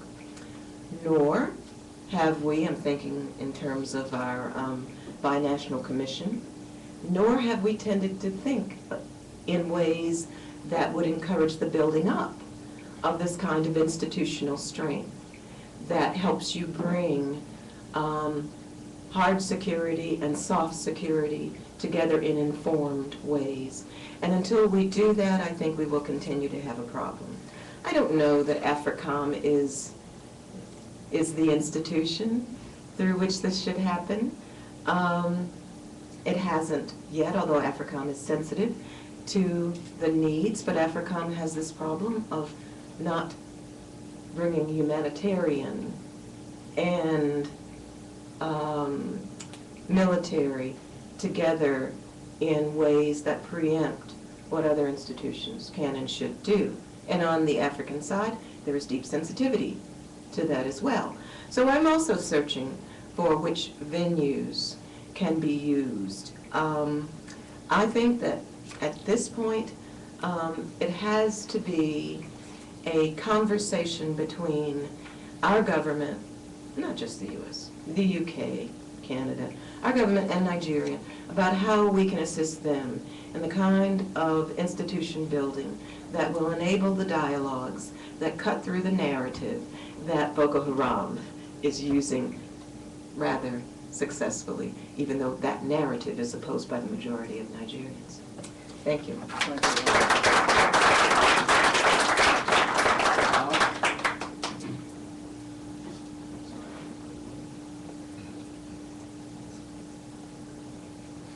This is the time reserved for the audience, so I apologize. I know so little about Nigeria that I can be awfully short. I would say this, I'm the chairman of the International Law Institute. I'm Yona's landlord, and we have an institute in Abuja. We do a lot of capacity building, but hundreds of Nigerians come to us. And we work on things like legislative drafting, public procurement, PPPs, etc., rather practical things. Lots of people come from the National Assembly and the Senate, and I know how dynamic Nigerians are. So we can only be optimistic about them. You know, listening to this talk, the title is wrong, actually, of the program. Nigerian al-Qa'ida Challenge. It's very clear that the problems of Nigeria go far beyond al-Qaeda or Boko Haram. And in a way, I'm just going to address finally Yona. Yona is a great expert on the, how shall I put it, the conditions necessary in countries to fight terrorism. And I'm reminded Tony Blair, who I'm not a great lover of, but when he was running for office initially, I was about to become prime minister, said about the UK now, not about Nigeria, domestically, he said, you know, we have to be tough on crime, we'll call that al-Qaeda, Boko Haram, I understand they're different, and tough on the causes of crime. I think most of what the panel has said is, it's the causes, the causes, the causes, which is not to say we don't need the efforts of Yona and specialists, and I think really what I would leave Yona with is this: how do you sharpen your analysis so that you can in fact disaggregate the problem, pull out the problems peculiar to Boko Haram or al-Qaeda or al-Qaeda in the Maghreb, which the world knows are terrible things. But quite frankly, I'm in the development business to some extent, really, and at the same time taking into account the fact that the average human being wants to lead the good life of an average human being. And that's the thing you really have to think about. 98% of the time, even while the remaining 2%, which is this program, are matters of life and death. And how we do it will be an interesting thing. Thank you very much. We started a little bit late. I want to say one other thing. I've been to lots of Yona's programs. This may very well have been the best. This is the most extraordinary I've learned now.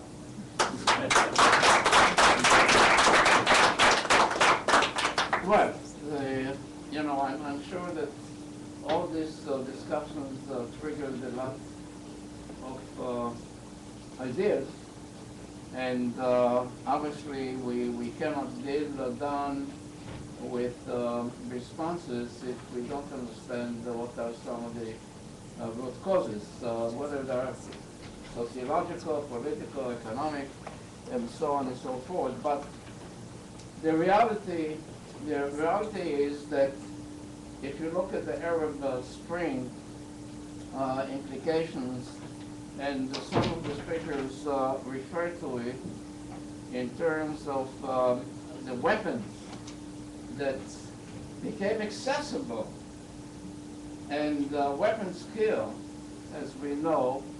And the point I'm really making is that since all of us exist in a global village today with the internet and everything else, it's very simple to indoctrinate and to try to recruit people. And incidentally, the big debate, and the sociologists discuss it, and without definitive conclusions, whether poverty encourages terrorism. We do have the middle class, and we do have the upper class as well, those the so-called members of the caviar society who became some of the most notorious terrorists, and so on. But Let me open it up to the audience if you want to make some comments or ask a question and so on. Yes, before that, we have a former ambassador of Israel. I don't know if I'm putting you in the corner, in Nigeria, and looking at the Nigerian experience and the Israeli experience or whatever, what are some of the common grounds and what are some of the approaches to deal with the problem? Well, I would like to thank you first for the great opportunity to hear about Nigeria, about some of its problems. I won't compare between situation in the Middle East and situation in Nigeria. I think that the comparison will mislead and misled this kind of discussion. But I would like to raise something that was also raised by some of the speakers before. The Boko Haram is not a new phenomenon. We had Metatsina, and we had the Izalab movement of Sheikh Abu Bakr Gumi, and we had the Zakzaki movement, and we have the Nigerian Taliban, and we had all kinds of movements of Ikhwan. Not all of them were violent. Some of them turned into violence, like the Nigerian Taliban in the mid 2000s. And we need to separate between some of the root causes and some of the sentiments that are expressed through this movement that is anti-establishment, basically. And by the way, it's anti-Muslim establishment. The Izala movement is not against Nigeria. It starts being against the Muslim establishment in those places. And between terrorist activities, the combination sometimes is risky. And I agree with the assessment that Boko Haram is not leading the agenda in northern Nigeria, is not gaining popularity in northern Nigeria. Maybe in some places, yes. We have to also view this kind of movement within the Nigerian context, knowingly that there is a foreign influence. The Zakzaki movement was foreign influenced by Iran. There are no Shiite movements in Nigeria or West Africa, although we have different types of Islam, Qadari and Tijani and Ismaili and Mahdi. So we need to understand that there are local ingredients and there are outside ingredients. These students that established the Nigerian Taliban were influenced by the spirit of al-Qa'ida. I'm not sure that they were really al-Qa'ida. They established their utopian village, and when they were about to be removed, they went on rampage. Yes, they've been on the Hajj. They met people. They've been students that studied sometimes in foreign places, in Pakistan or in Saudi Arabia. Influence is there, but I think that what we mostly see in most of these kind of movement is Nigeria. Is dealing with Nigerian context and with the want to change something in Nigeria in their own reality.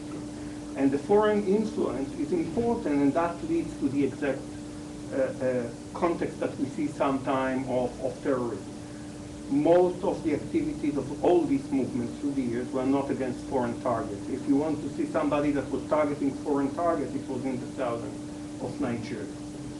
Now you see this phenomena. Only yesterday a video was released in Nigeria about one of the German guy that was kidnapped. There were the two people that were kidnapped and were killed in an operation that was done with collaboration with Britain in that case. I think that the world is aware and ready to give the assistance to the Nigerian government when it comes to fighting terrorism, to map the links, to find the routes of munition and weapon and expertise that are crossing the borders that are open.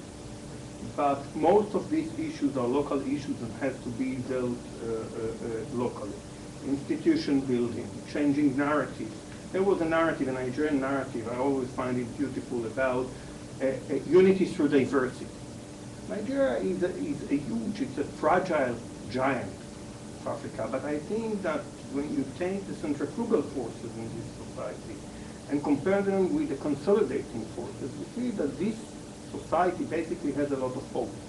This society has a will to stay together. They benefit from the size, and most elites will understand that. I think that sometimes we tend to over-exaggerate the power of civil society, at least civil society as we know it in the West or in other places. I've seen some of the huge projects that collapsed in Nigeria, not because they were not right, but because they misunderstood the local culture. I'll give one example. I've seen how you try to stop the Sahara rolling into Nigeria by planting trees that will be commercial trees, that will give benefit and extra income to the family. And who will irrigate and take care of them? The women, while the men are herders. Do you think that it is acceptable? Did you do the necessary cultural practice in order to see that the society will adapt that? There was the Fadama project in Nigeria. Yes, you made millions of kilometers of arable land, but the people that were living there were fish collectors. They don't know how to farm the land. So we need not to come with our patronizing sometimes patterns that are coming from our own experience and try to implant them directly as we know them into that society. But there is a lot to change. And I think that law enforcement on the one hand, because we cannot say it's all about education and economy, because this is so ambiguous and long term, it won't happen in a day, and till it will happen, we give ground to the violent forces. So in my opinion, we have to work on the security aspect very rigorously. If the Nigerian police has to be strengthened, it has to be strengthened. If intelligence has to be gathered, it has to be gathered. Create the necessary effective means to deal with terrorism, and at the same time, work on the other level. This is my own perspective from my own Nigerian experience. Thank you very much. Any comments from Honorable Kafana?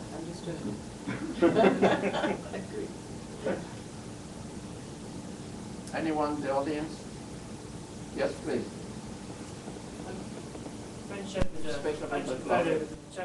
A question for Dr. Fahy. It's great to hear you talking about the narrative, and for the other scholars to talk about the same issues as well. How are you capturing, mapping, and tracking the narrative, and to identify what points you can best try and influence the narrative, not just from the State Department's perspective, but preferably what the Nigerian government is doing? And we heard that from Jennifer and others on some ideas, but are you developed or have developed a metrics to map the narrative for Nigeria? No. What could that look like? It could look a couple different ways. You can read press reports and see sort of what people are saying, and sort of you map the words, you map the sentiments, you see how the U.S. or other foreign interlocutors are linked into that to get a sense of how we affect the narrative. You could do specialized studies that are basically sort of small group exercises where you ask a bunch of questions and see what are sort of what are answers kind of range around. I know when I'm talking to my Nigerian interlocutors, I might start out with a question that I had, and I will get a history of, say, the conflict starting in 1803. So the way that people see problems is often very different than the way that we see them in the West, and the way we make connections is different as well. So it's an area that's very ripe for study. It's an area that really would benefit diplomats all over the world. I have seen these kind of things in Turkey, for instance, and in Pakistan, but in not other places. Yes, please. There's something I thought I should place on the table, and it came from Cross Point, the question on this external involvement. I did a piece recently when the oil subsidy, price subsidy was being removed. And I said something there that the trip by the managing director of IMF to Nigeria to promote that subsidy was ill-advised. Nigerians do not like to be lectured They're very nationalistic. As you all know, they are very brilliant people. So any help, any association, any mapping that is going to be done must have its origin in Nigeria. In fact, when you said the governors came to Georgetown, I was just wondering, what can Georgetown tell the governors that we can't tell them in Nigeria? In fact, you're going to be extremely polite. I will not be polite when I'm going to give that lecture. The nuances are going to be a little bit different. In fact, not a little bit, a lot different. Because you're going to come at it from, yes, America is a federation, we also have 50 states, blah, blah, and so on. But the Nigerian academic who lives there will come at it at a different, so when we are plotting these relationships, whether it is State Department or the NGO or the intellectual world, let it not be too overt. Let there be a collaboration with the Nigerians that will lead the war. Otherwise, Nigerians, in fact, one of the reasons why we think linking this to al-Qa'ida and bringing in Americans forcefully into the picture is that it could actually help Boko Haram to recruit. Because they will now say, aha, you see, they are after us, they are after Islam. As someone said, Islam is the religion, peaceful religion. Islamization is now the ideology, the politics that goes with it. So I thought I should just chip in that these sort of relationships should be managed a little bit carefully. Yes, just one thing on the narrative. I mean, you kind of know it a little bit when you see it. And you know, after the election, there was a huge opportunity for the new president to come out and talk about the division that was happening and what happened in the aftermath. It was really kind of dismissed as hooligans and, you know, and Boko Haram too. You know, yeah, they are, but there hasn't been the acknowledgement. I mean, one, I'm sorry, but the president is not the most charismatic speaker. He's not a Ronald Reagan or a Clinton or Obama. He's a lucky guy. That's his name. No, just, Good luck. And his wife is patient. So That's a good patience one. and good one kind of there. But so, I mean, there was an opportunity right there. Then in the aftermath, what is the national strategy here for bridging this divide economically? You know, there's a very good story going on in the south of Nigeria in terms of economic growth, in terms of investments flowing in and so forth.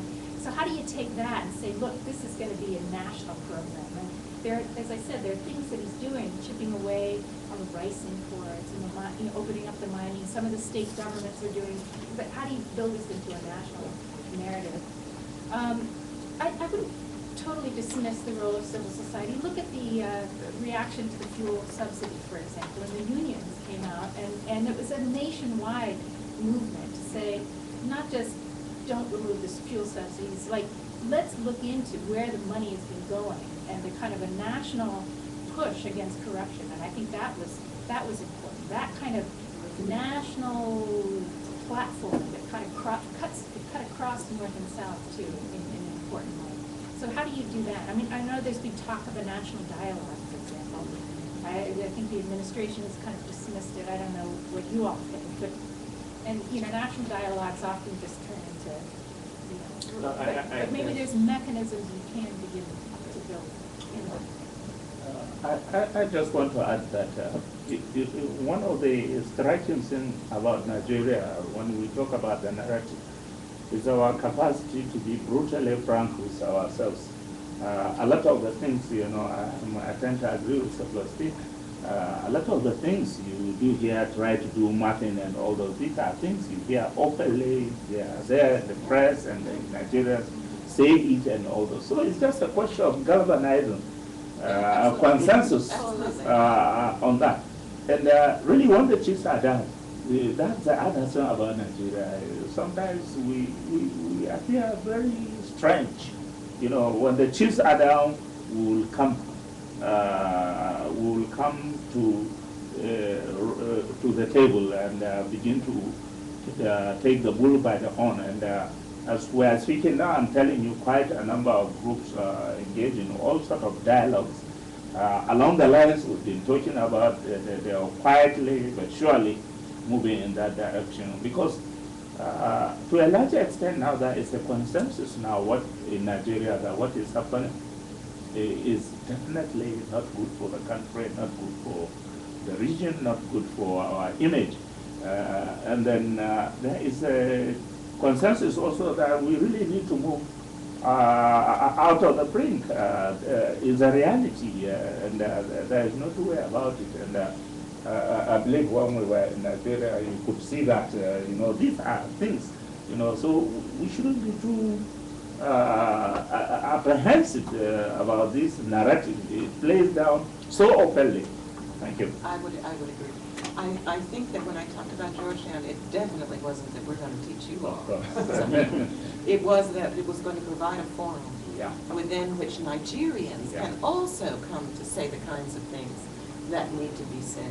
And without it looking like it's a northerner, it's a southerner, it's a group saying these things and coming to these conclusions. But Nigerians are enormously gifted, and the solutions that change the narrative has to come from inside, not from outside.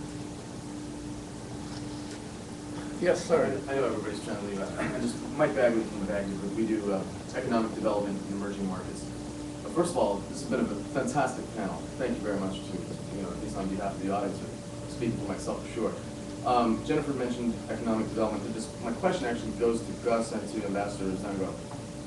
The State Department has a program called the State Partnership Program. It kind of combines DOD with DO State, the COCOMs, et cetera, and Nigeria's official partners with California. I'm wondering if the two of you could speak to your knowledge of the program and what maybe some businesses in California are doing with respect to economic development in Nigeria, or what State Department's doing to help businesses under that framework, whether it's in California officially or others. Okay, let me give it a first shot before. In terms of California on the desk, we don't have much, but what we have is a more general pattern. We've been quite active this year. We've been doing a series of four. Energy, last year in May, we were engaged in organizing a forum for businesses between Nigeria and the United States to come and invest in the energy sector.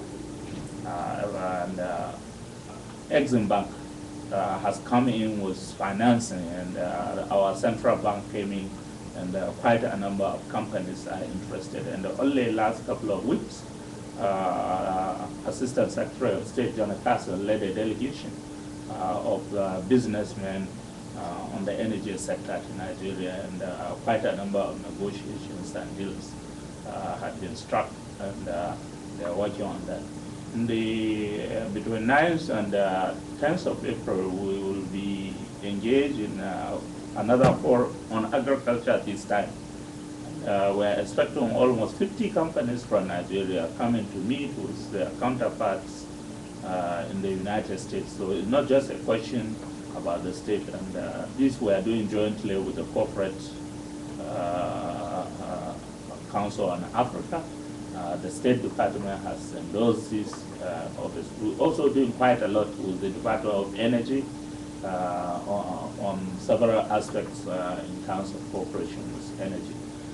So there are a lot of engagements, and you also raised it. We think we must begin to reach out beyond Washington and to the states and begin to map up.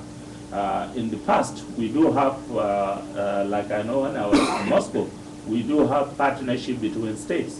We get a state in Nigeria and a state in the U.S., match them in terms of investment in maybe areas of common interest, maybe agriculture, maybe energy. I know that quite a number of oil companies operating in Texas. So we do have that engagement. Some of it even, they don't bother to even come here because they have been engaged, they have established a long-term partnership with one another, so it's not even, Nigerians, the average Nigerian like to move away from government institutions. Once he gets his way, he would like to deal directly, and there are quite a number of companies engaged. And we have had fantastic support from the State Department, Department of Energy, Department of Trade. There are other areas which I believe we could do better, the Department of Trade, on AGOA, on several things. But some of them are more multilateral now, not the bilateral level. We now do have to come together with fellow African countries, and we're doing quite a lot in that direction. Can I ask you a question first? And it is about the binational mission for Nigeria. What kinds of things are some of the economic things that we're discussing here falling into that? Yeah, they certainly are. I mean, we have one that works just, one working group that works just with economics and investment, or energy and investment. One that's just dedicated for agriculture. And so some of these other activities that are happening with private agricultural investment, and private investment in the power sector, they are complementary to those efforts. Absolutely. Mostly economic rather than security. Well, so we have 5 working groups at this point. There's one that's focused on regional security, but then those are the other 2. As a matter of fact, the one on regional security has just been launched. So all the others have always existed since the inauguration of the BNC in 2010. So this is quite a very remarkable. And I'll just add to his remarks that this administration's actually more focused on this, what's called subnational levels, like beyond the federal government to state. And there's an office within the State Department that deals with what they call global intergovernmental affairs. Precisely. And so there's been some good activity on that front. Well, this is really a beginning of a dialogue, and I hope we can continue. We're not going to deny you to enjoy this beautiful spring day. It's also Friday. It's a short day. I want to thank the excellent panel for your contribution and the audience for your participation. Thank you very much. Thank you.